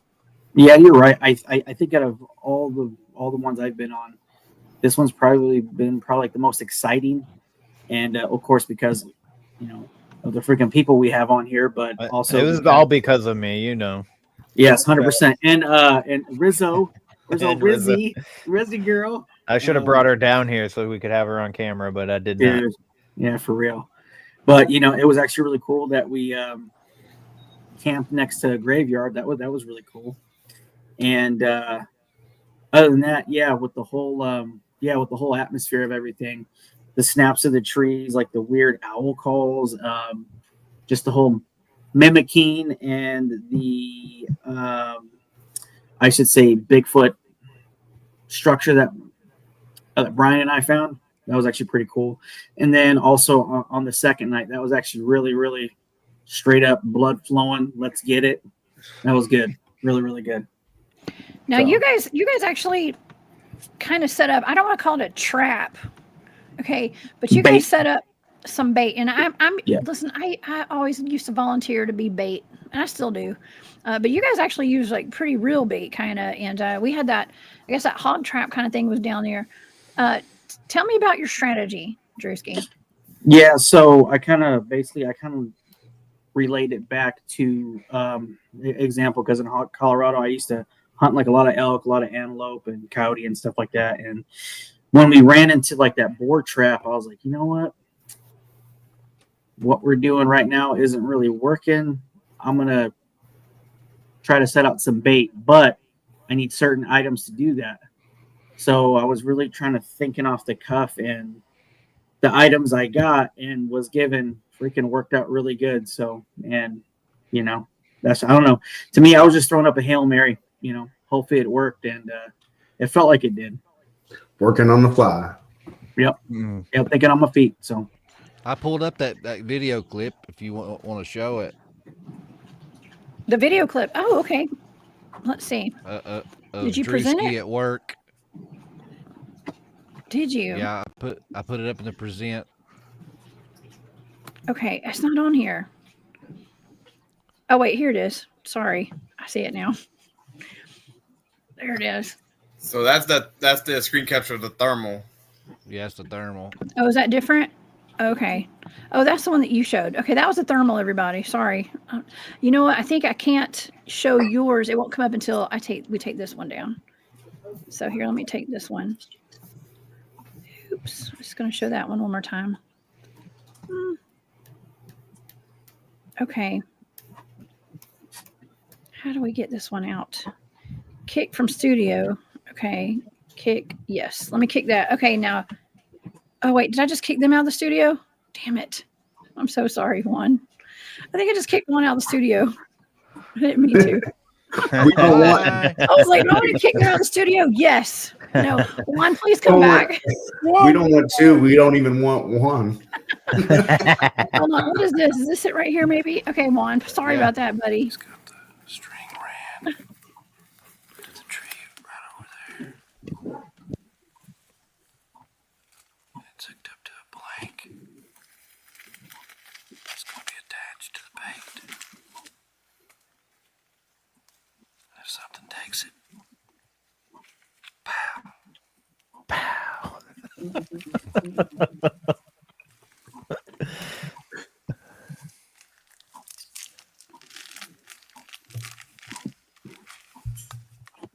Put out some of them ballparks. Give me that Frank. Yeah. The wieners. Went with the Nathan's, bro. It's hoping for some. No, I'm not going to say it. You better not. Juan and Don, I see y'all in here. I'm going to pull y'all back up as soon as we watch this video. How you feel? What's the probability of success, Chief? I don't know.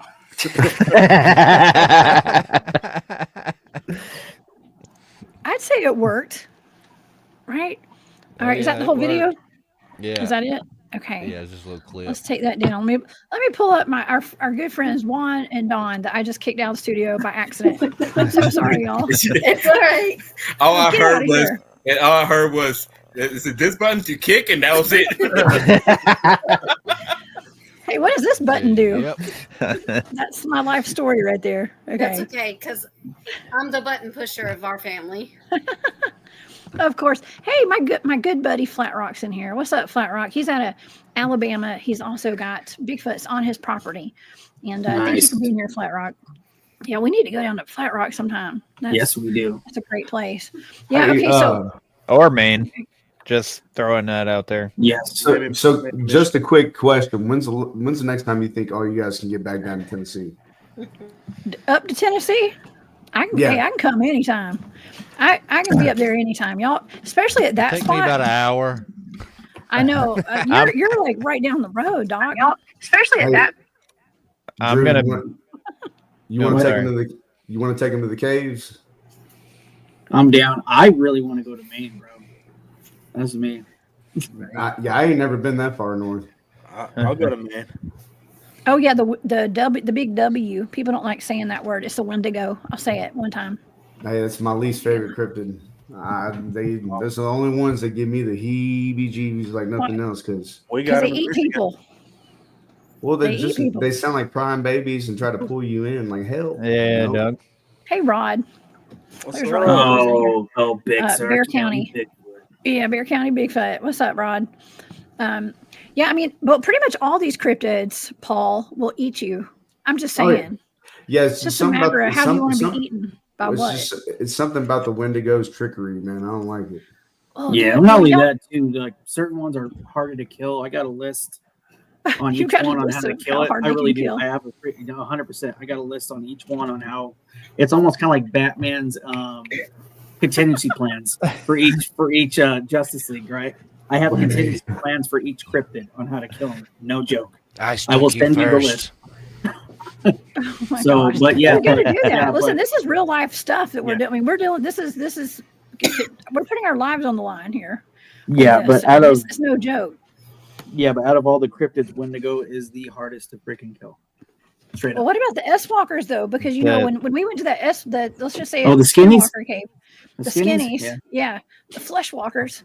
We went there and I got some consultation from my good buddy and William Nighthawk. I don't know if he's in the chat tonight, but William gave us some really sound information on it, and it's stuff that I can't really share all of it publicly, but it had a lot. It kind of was like chasing a vampire or like going after vampires, right? I don't know. To me, I would still rather go up against Skinnies than Wendy's any day.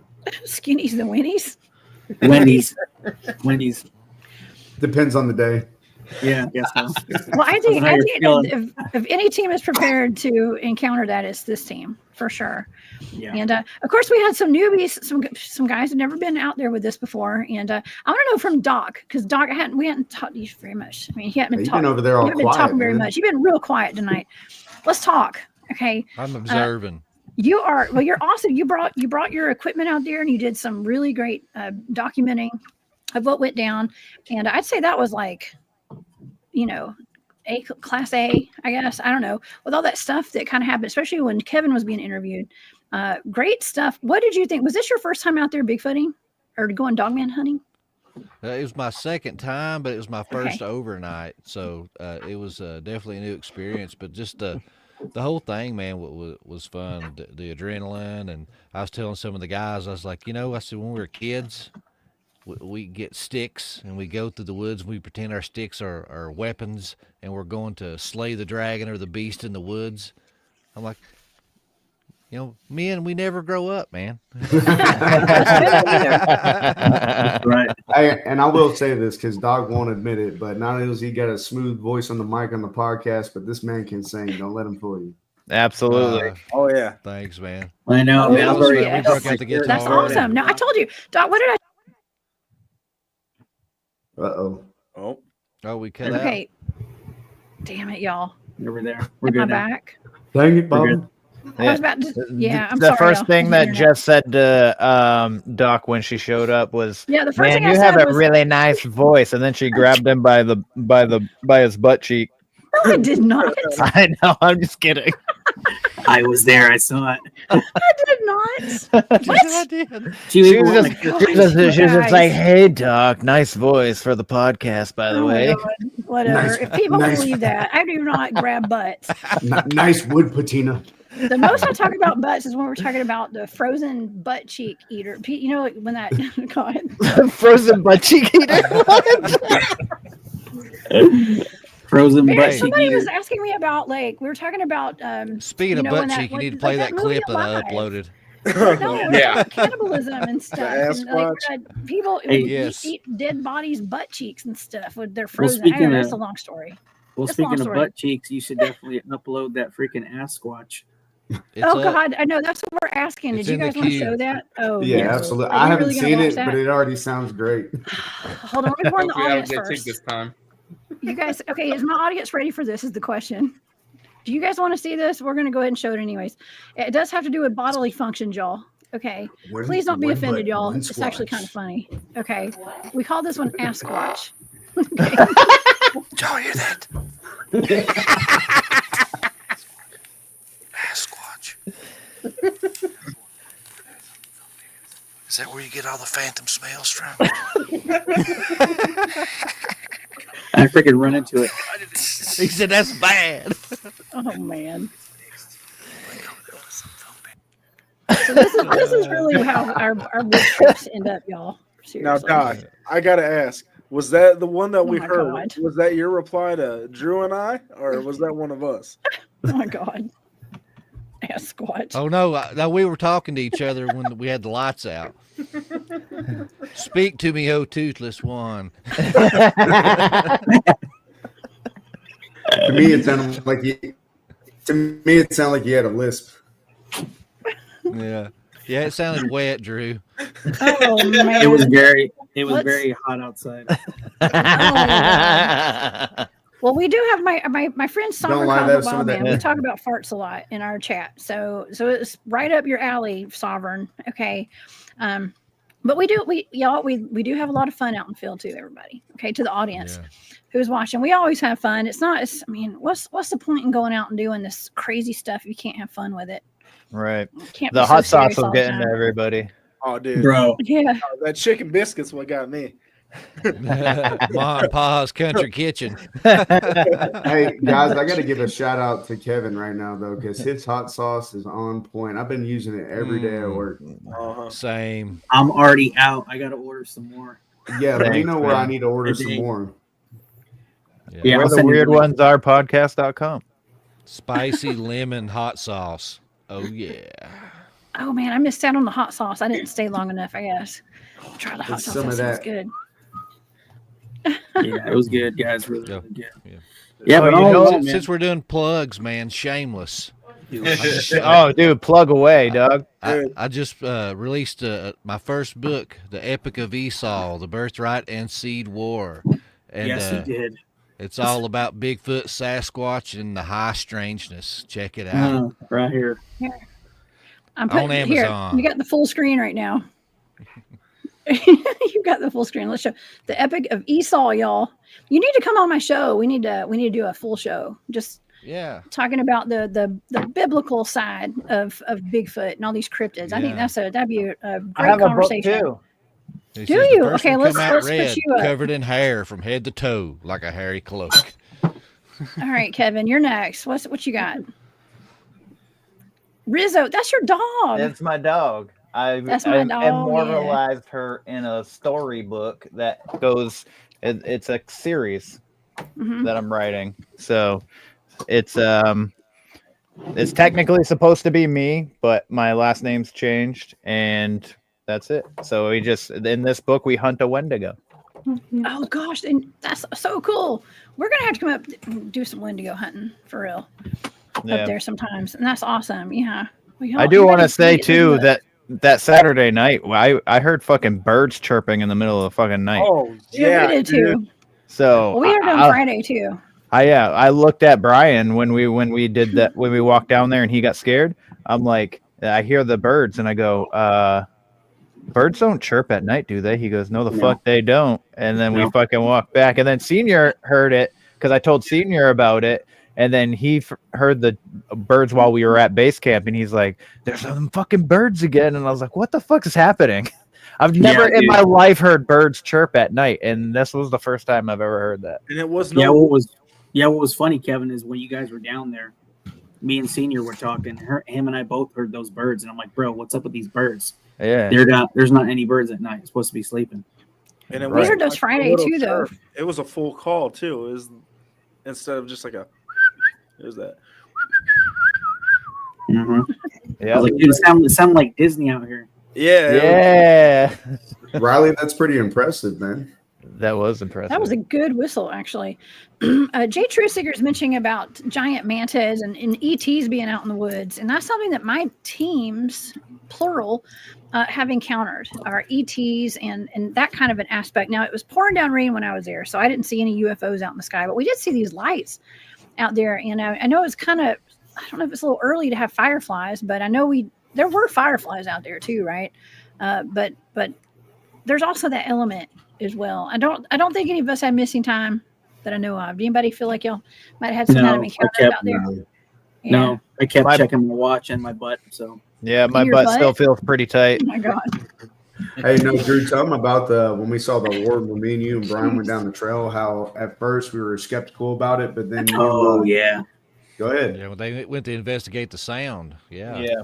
Yep. Yeah, that's what it was. Him and I went to go investigate the sound, and Paul, and we passed like the chem light, basically perimeter, and we kept walking about a good, about 50 feet out, and looked to my left, and I was like, holy crap, I don't know why, I always try to make sense of everything before I literally put a figure on what it is. So I was like, it's kind of funny. Someone is riding an electric bike out here.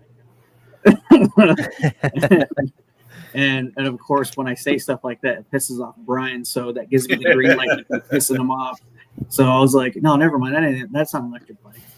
I think that's someone on a scooter. And he's like, that ain't someone on a scooter. I was like, no, wait a minute.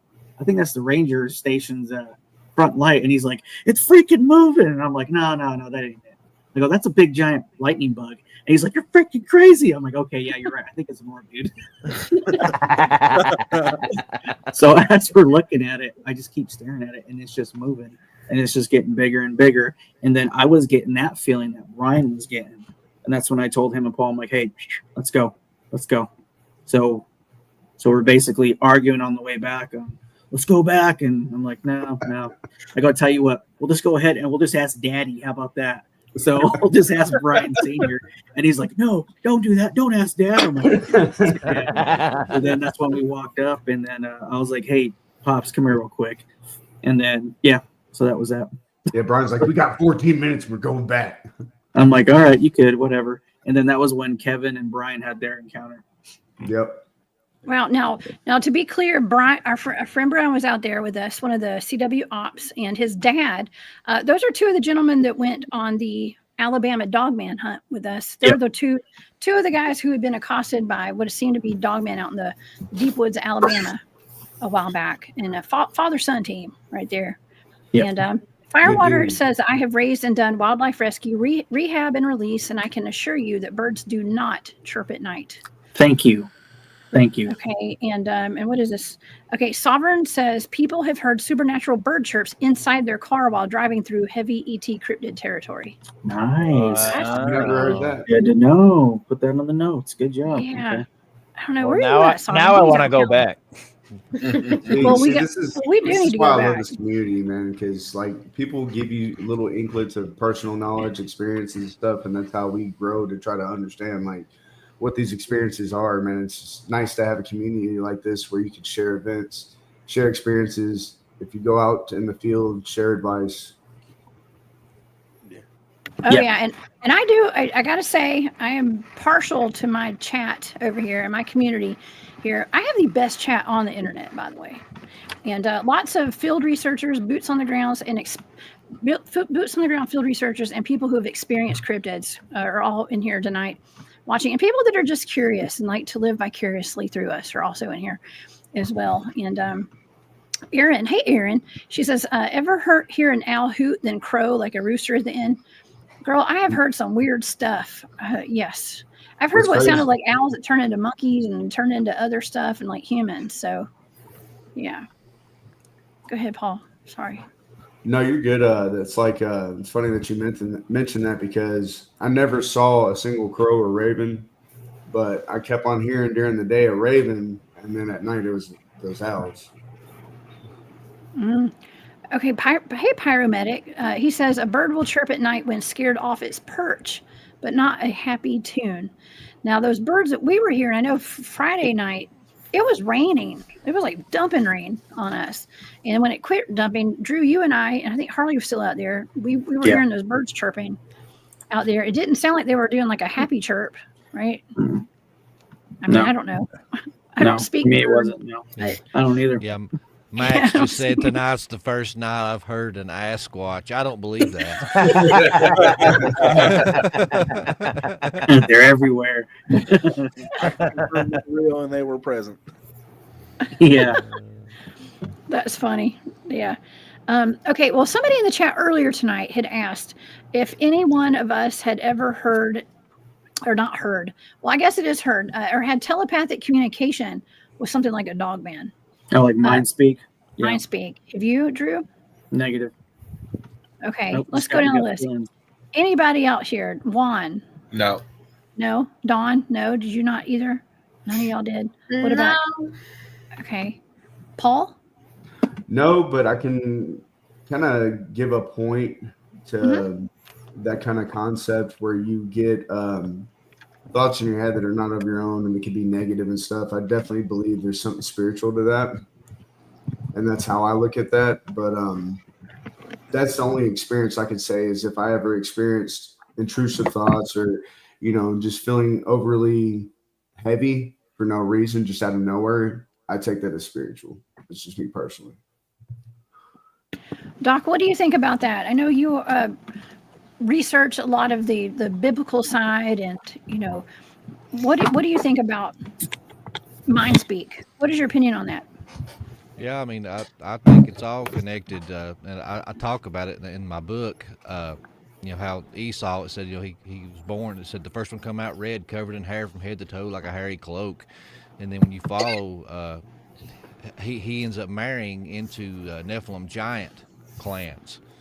And according to the biblical narrative, the Nephilim giants, they were the product of fallen angels that came down and bred with the daughters of men. It said that once they died, their spirits couldn't go to heaven nor hell.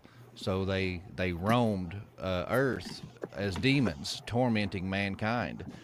And then I think that's why you get the mind speak and you get the UFOs and the orbs and all that stuff. And even the Nephilim giant tribes that he marries into, from his loins, he breeds Amalek, who birthed the Amalekite race, whose name means the bloodlickers.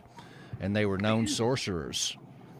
And, in the Bible, that's the first people that God's people encounter is the Amalekites and get attacked by them. And that's where you get all your laws and rules and regulations. You don't get laws, rules, or regulations unless, someone is breaking said law, rule, or regulation.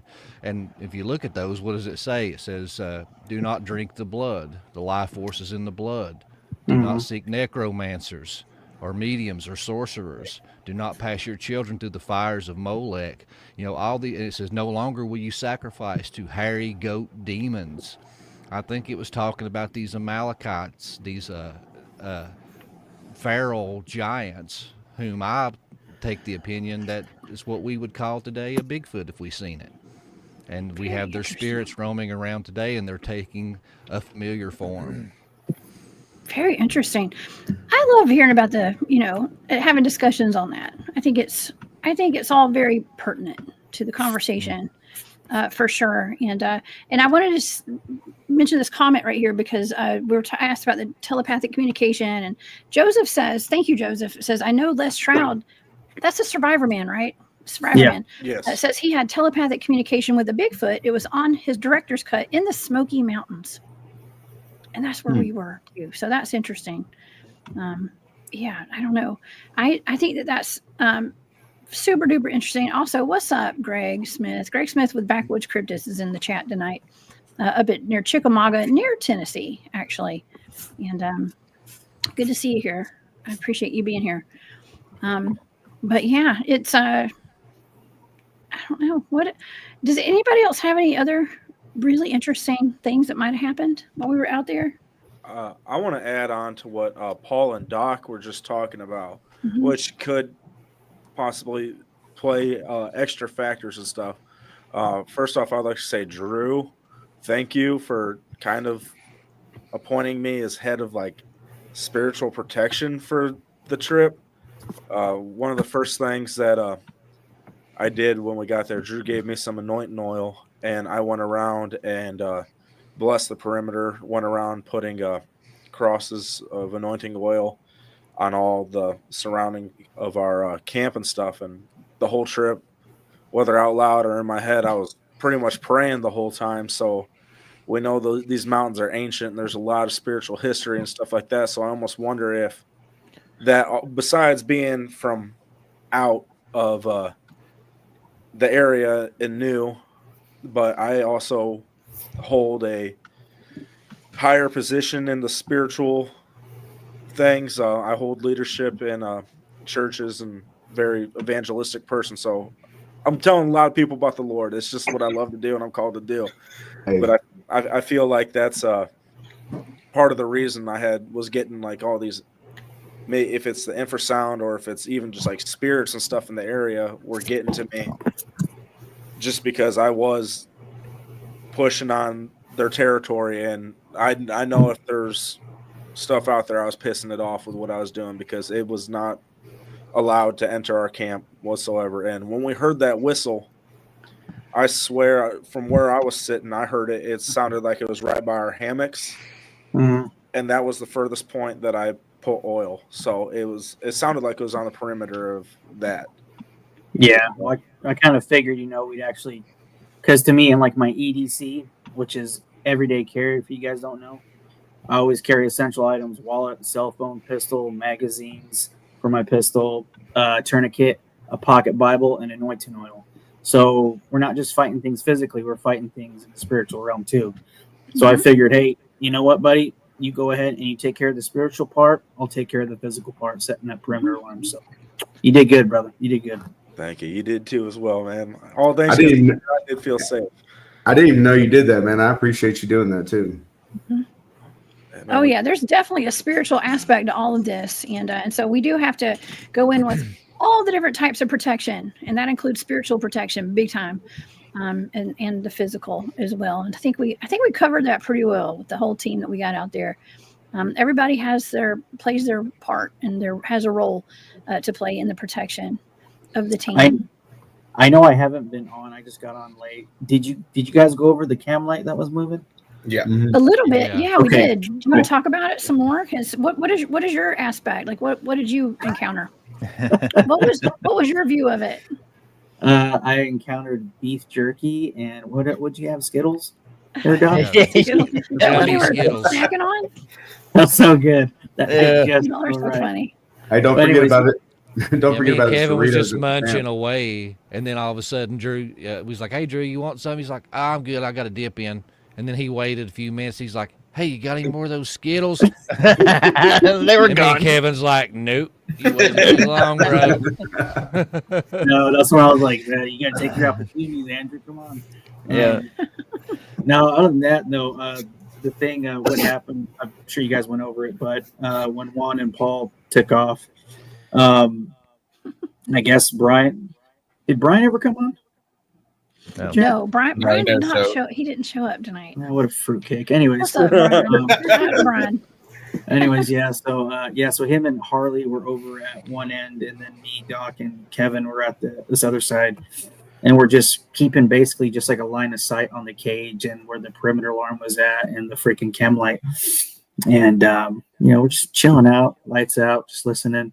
So we start hearing branches break and stuff, and then I had to ask Kevin and Doc. I was like, dude, are my eyes playing tricks on me? I see that damn freaking glow stick moving, man. Like, and then Kevin looks up and he's like, I don't know. Crap, I think it is moving. I don't know. And I'm like, I'm going blind, dude. And then what freaking confirmed it with me was Brian got on the radio and he's like, that effing cam light's moving. And that's when I was like, F it, let's go. And we just pushed forward. And then I heard Doc say, wait, hold up, wait. I'm not ready. I was trying to get the lens cover off so I can film. Yeah, but other than that, that's it was good. It is kind of difficult sometimes to like get footage of when something's going down, because it's kind of jarring and shocking too, and like things really start It going happens off so fast. You know, It a lot of does. times if you're not happen to be at the ready and rolling, it's like you're gonna miss it. Yeah. It'd be a good one of the idea. reasons why. That's one of the reasons why I was actually standing instead of sitting, because I just had that feeling like, dude, something pops off, it's gonna pop off quick. So Yeah, but- it's actually a good idea. Maybe the next time we set up, cameras all around, in little areas, just kind of from up high and going, pointed down to where we're going to be. So And stuff. I tried to bring some trail cams that had wireless network in them, but unfortunately it didn't work out for us. But that was one of my plans, was to set it up and I get a notification when it goes off. Nice. Well, but also another thing about that is that when we do take too much equipment out there, the Bigfoots may not show up. So there's that too. I mean, I agree with that. I think there's a certain stillness that's required if you want to have an experience or a sighting. You got to actually be still. I mean, going back to the Bible again, it says be still. And I think that's how you can kind of focus on more of new experiences, whether it's spiritual or cryptid. I think that's when you can slow yourself down to focus and appreciate those subtle differences instead of being like with all the noise. Oh yeah. And one crazy thing, I was talking to a guy just this week, Brad Lale from the Awaken podcast, and he was talking to me about plasma and plasma portals. And he was talking about, supernatural experiences and stuff like that. And he was like, yeah, there's always common themes, he said, with paranormal things. He said, and one of them, he said, is water. He said, he said there's always waterways or a source of water close by. That's why you have all these megalithic sites set up near waterways and stuff. And I swear I was like, holy shit, dude. Because I told him about our little trip, And I was like, man, I said, all that crazy shit that I told you about, I said, on that trip we went to, I said, well, we had our little bait set up.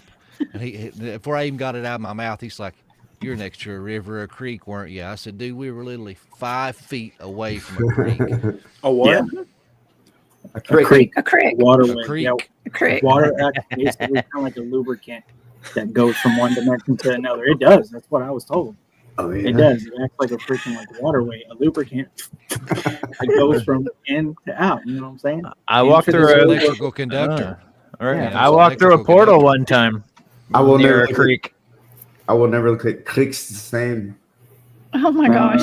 Wait, who just said they walked through a portal one time? Kevin. Kevin, did you really? Yeah, when I was 10 years old. Let's Tell me hear about it. You want to hear about it? Yes, please. What Okay. happened?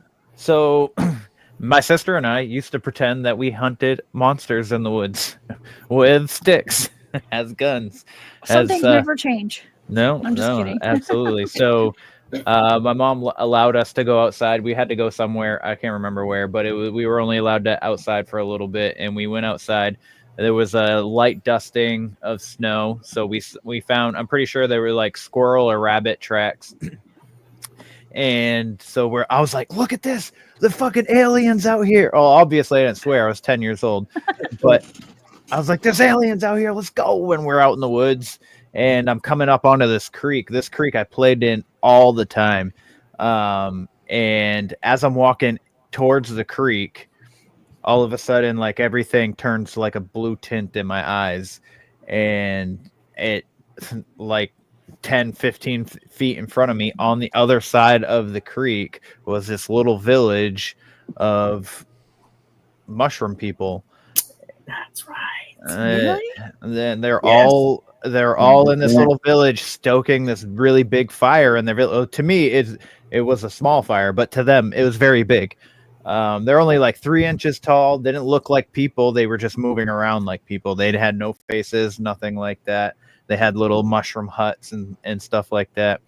And I get this little like bump on the back of my head. And at the time I wore glasses. So I was prescribed glasses when I was 8 years old. So this is 2 years later. My glasses fall off my face. and I feel this thing on my shoulder, and I kind of just turn to it, and it's a little mushroom. Telepathically, the thing says, "You don't need those." And I was like, "My glasses?" And it goes, "Yes." And right then, and I'm staring at it at my shoulder, and then all of a sudden it just disappeared, and my sister's standing there. My sister's like, "Are you all right?" And I was like, I lost my glasses. And so she comes over to try and help me find my glasses, and she ends up stepping on them and breaking them. We ran to my mom. My mom's like, "Look, I'm not gonna get you a new pair right now. You got an appointment coming up. And if your prescription changes, then I'm going to have to buy you another pair right after I just buy this pair." So we went to the doctors, and I have 20/20 vision, and I didn't need glasses. What? Did they fix your vision, you think? I don't know if they fixed it or what, but I haven't needed glasses ever since. That's Oh awesome. my gosh. Yep. That is amazing. It's crazy. That is an amazing story. Yay to the Mushroom Clan. The Mushroom Clan. I'm talking about. I mean, I've heard of stuff like that. You know, Drew, do you remember I was taking all those pictures? I don't know, Dawn, you might remember this. I was taking pictures of all these mushrooms out there. Yeah, you took a picture of the one that was in the tree. In the tree. I have I literally have like 20 pictures of mushrooms. I was so obsessed with those mushrooms out there.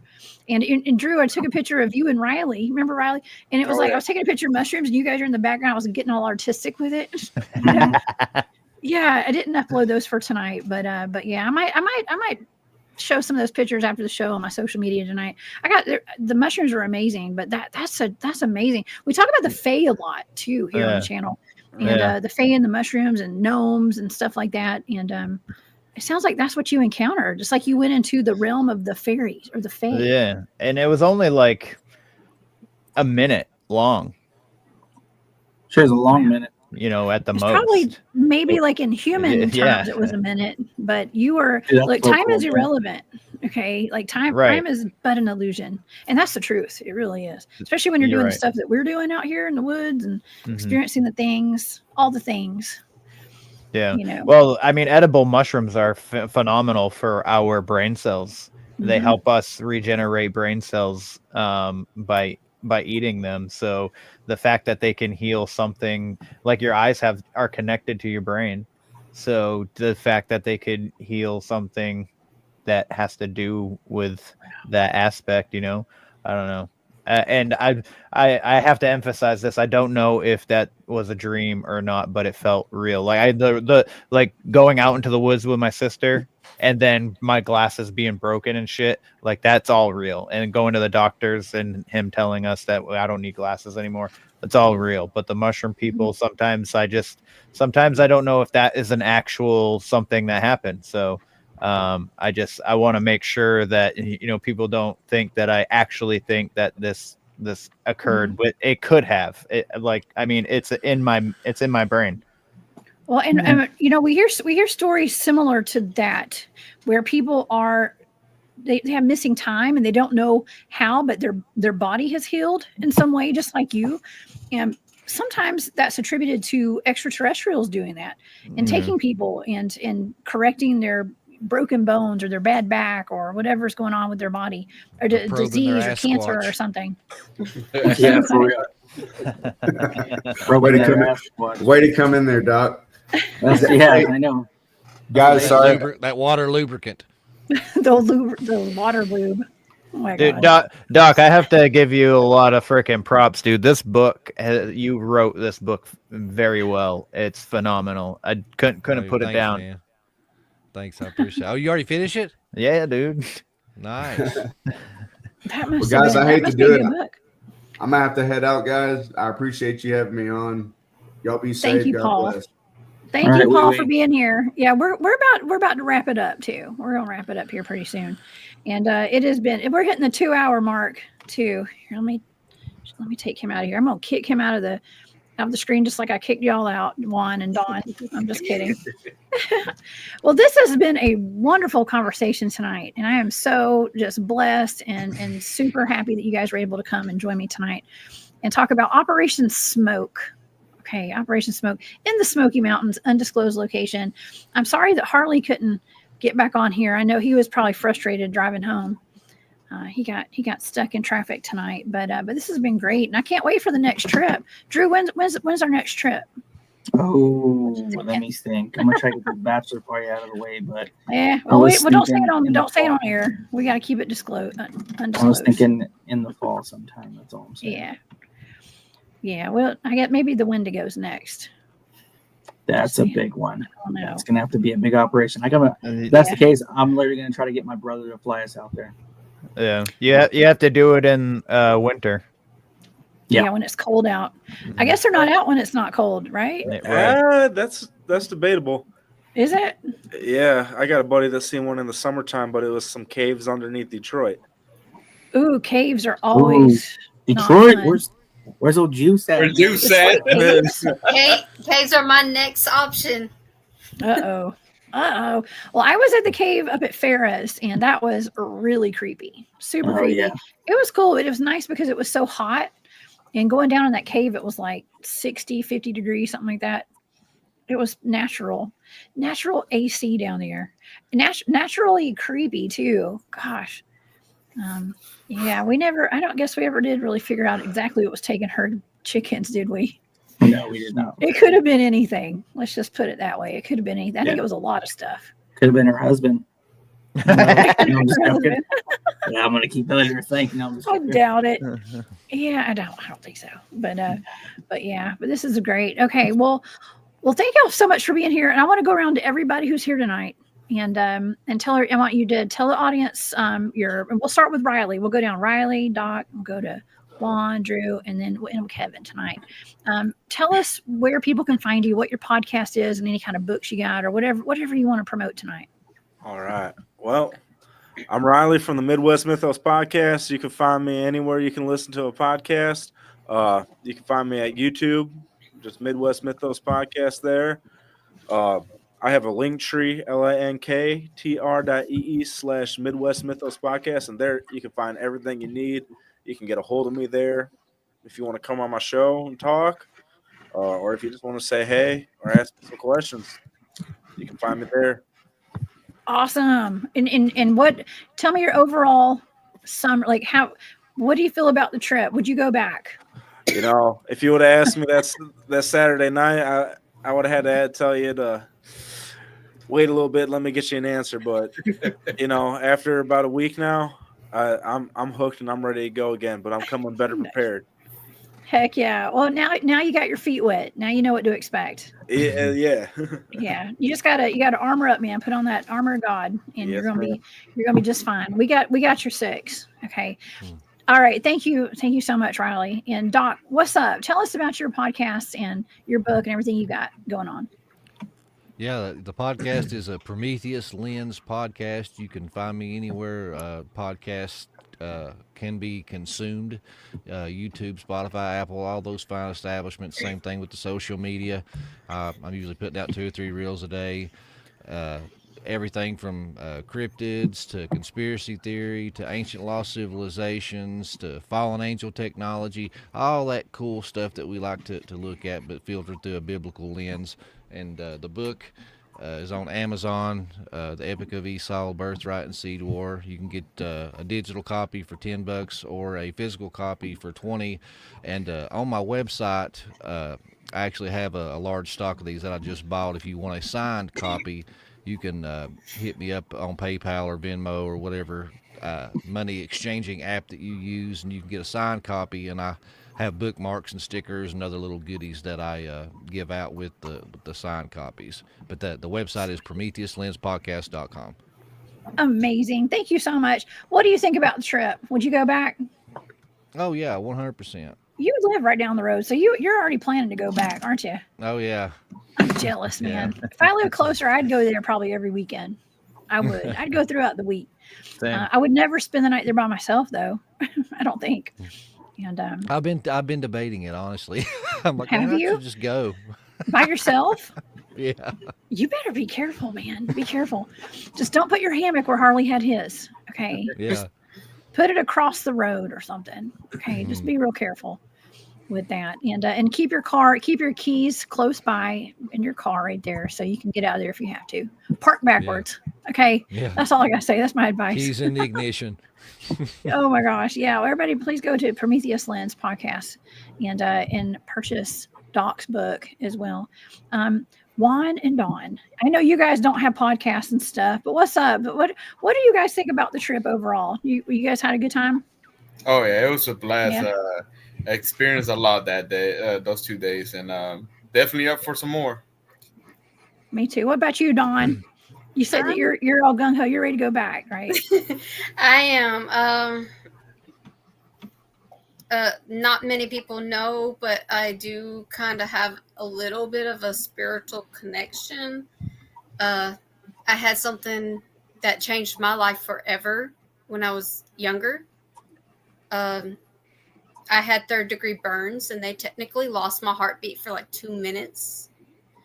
In that time, I lost just a little bit of time. But yeah, so that right there kind of stuck me into something like this, and I plan on doing it more often. Well, good. Well, I hope we get to hang out again soon. I do. Sure. And yeah, that was a lot of fun. It was really cool getting to hang out with y'all over there, and we had some cool experiences together out there. And yeah, so keep an eye on that handprint too. I'm so curious about how that handprint got on y'all's truck. Well, I looked at it earlier today. It's partially there. Of course, with all the rain that we had today, it kind of washed most of it off. But there's still like maybe a little, the thumb and the index finger left on it. Oh my gosh. Well, cool. Well, okay. Well, I'm so glad I got to hang out with y'all. So glad. And likewise. Thank you. All right, Drewski, tell everybody about cryptid warfare and CW operations and survival, please. Well, I just now, I got to get all you guys shirts now. So you guys are all part of the team. So that's good. I got to get Kevin, Miss Don Juan, Riley, and Doc, and Jessica. You already got one. So yeah, I got to get you guys some shirts. So yeah, you guys are part of the team now. So whenever we do hunts, I'm going to give you guys shouts months in advance. That way, you guys can prep for it. But anyways, I'm proud of you guys. I'm glad you guys made it out, and I'm glad you guys had a good time. So, okay. So if you guys want to listen to my podcast, look me up on where all podcasts are available. YouTube channel, just type in Cryptid Warfare. And if you want to find me on Instagram, that's where I'm the majority of at. Look up Cryptid Warfare, and if you guys got any encounters or anything like that, or you guys need any prayer requests or anything, go ahead and shoot me an email. It's cryptidwarfare@gmail.com, cryptidwarfare@gmail.com. And if you guys are having any problems, you guys need any advice or how do I put it? You guys need any critter hitters, just hit me up at Gmail. It's c.w.operations@gmail.com. c.w.operations@gmail.com.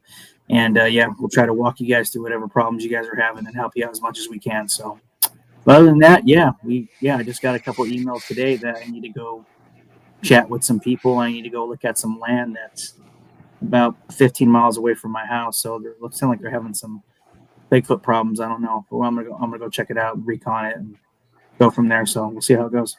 Keep you guys posted on that.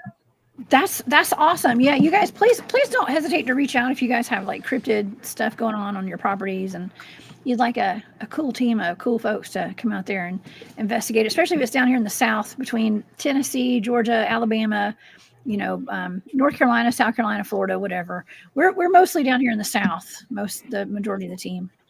So thank you, Drew. That's awesome. And what's your overall feel for the whole mission that we went on with the operation? Do you think it was a success? I think it was a success. It was a good big success. Time. So as long as everybody here had an experience, it wasn't a waste.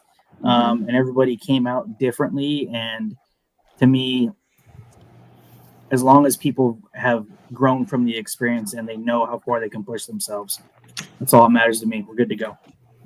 Absolutely. And I was actually kind of expecting to have more of a Dogman experience out there for some reason, and it was all Bigfoot. I think all Bigfoot. That's kind of been the case though, hasn't it? Like the Alabama thing, we went looking for Dogman and we ended up with some Bigfoot prints and stuff the next day. Yeah. Yeah. That's just the way it goes, man. That's the way it the goes. cookie crumbles, I guess. I don't know. Still waiting for that Dogman to come out and let it be seen. But anyways, we'll get those. We'll get the Dogman one day. We'll get him. Can't say we're not trying, right?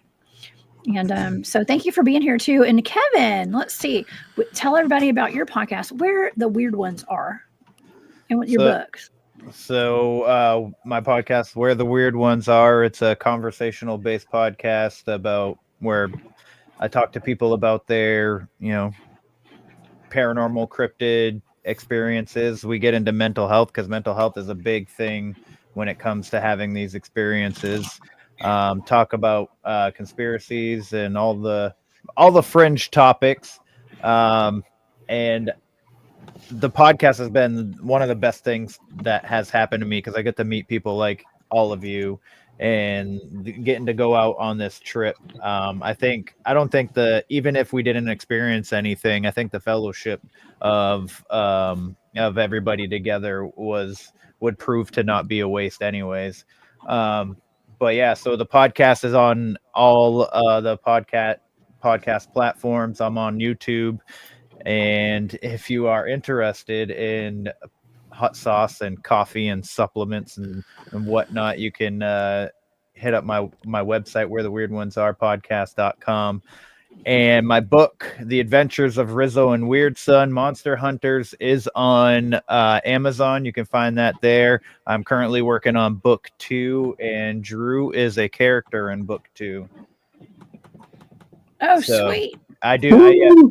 I use a couple True. people in that I've made friends with as characters in the series. So that's amazing. I'm trying to pull up a picture of your logo for your podcast because I forgot to pull yours up. Might I say, Kevin, that AI looks pretty damn close, bro. Do you have pictures in your book? Yeah, I've got ChatGPT generating pictures for the book, and what was that? Fumble. Yeah, so in the story, Yeah, Drew is a mechanic, Ben, so he has his last name on his shirt. What is that? I saw that. Is there somebody over there? Okay. Sorry, y'all. It's Bigfoot. Better bust out that pistol, Jess. Well, is there somebody down there? That's weird, y'all. Sorry. Yeah, that's really weird. It sounded like somebody just kicked my door in. That was so weird. What's up, Ben? Hey, Jess, do you want to close out with that clip before we go? I do. I'm sorry, y'all. That was weird. Yeah, my dog didn't react, though. Okay, so that's good. Which clip do we want to close out on tonight? The teaser? That teaser for the teaser. Yes. Late. Let's show the teaser one more time. That was really cool. Hold on. Let me find lubricator. Yes, the teaser. Okay. Yes, let's close out with a teaser. You guys, I want to thank y'all so much for being here tonight. I have really enjoyed this, and I really had a wonderful time with you guys out in the field as well last weekend, and I can't wait to do it again. And man, and Harley, I'm sorry we couldn't get Harley here with us tonight for the full show or whatever, but we'll bring Harley back on soon. And and Brian, we miss Brian, we miss Juice as well. Juice wasn't here tonight. And who else? We miss anybody else? I can't remember. But anyways, thank y'all so much for being here. We all were in here for the long haul tonight. This has been a good show. And so y'all please go support all these guys on their podcast and purchase their books, and we'll be back. Hey, we'll come back and do another debrief after the next mission. How about that, y'all? Okay. Awesome. Okay, let's see. Did you send me the link? Yeah, it's in the present thing. Present thing. Okay, I see the one with Kevin on it. Is that the one? This one right here? Let's see. We're going to finish out the show like this. This is ancient. This ain't new. By any means. What's here has been here longer than any of us ever have.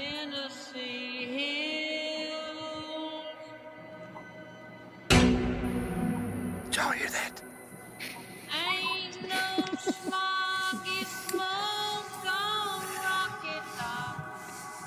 Dude, my whole paradigm has been shifted in the last couple hours. We are hearing some noises. Nope. That ain't a fucking deer, boys.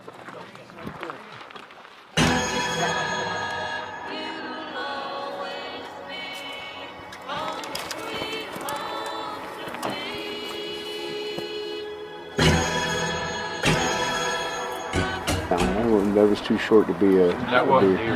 No. Not at all. Y'all Southerners, y'all do it different. You guys are living a whole different world.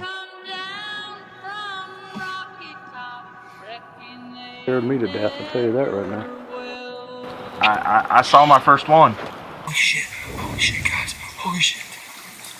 Holy shit. Oh, yeah, something's blocking the fucking light. Holy shit. There's two. There's two. There's two. All right, film coming soon, y'all. Documentary coming soon. Thank everybody so much for being here tonight. Thank you for the super stickers. Thank you for all the support. Thank you to all my mods who were here tonight. You guys, please stay safe out there. We are out here. We're showing you all the scary stuff that happens in the woods, but you see how much fun we have too. And no fear, y'all. Do not live in fear, and continue exploring, and keep your head on a swivel, everybody.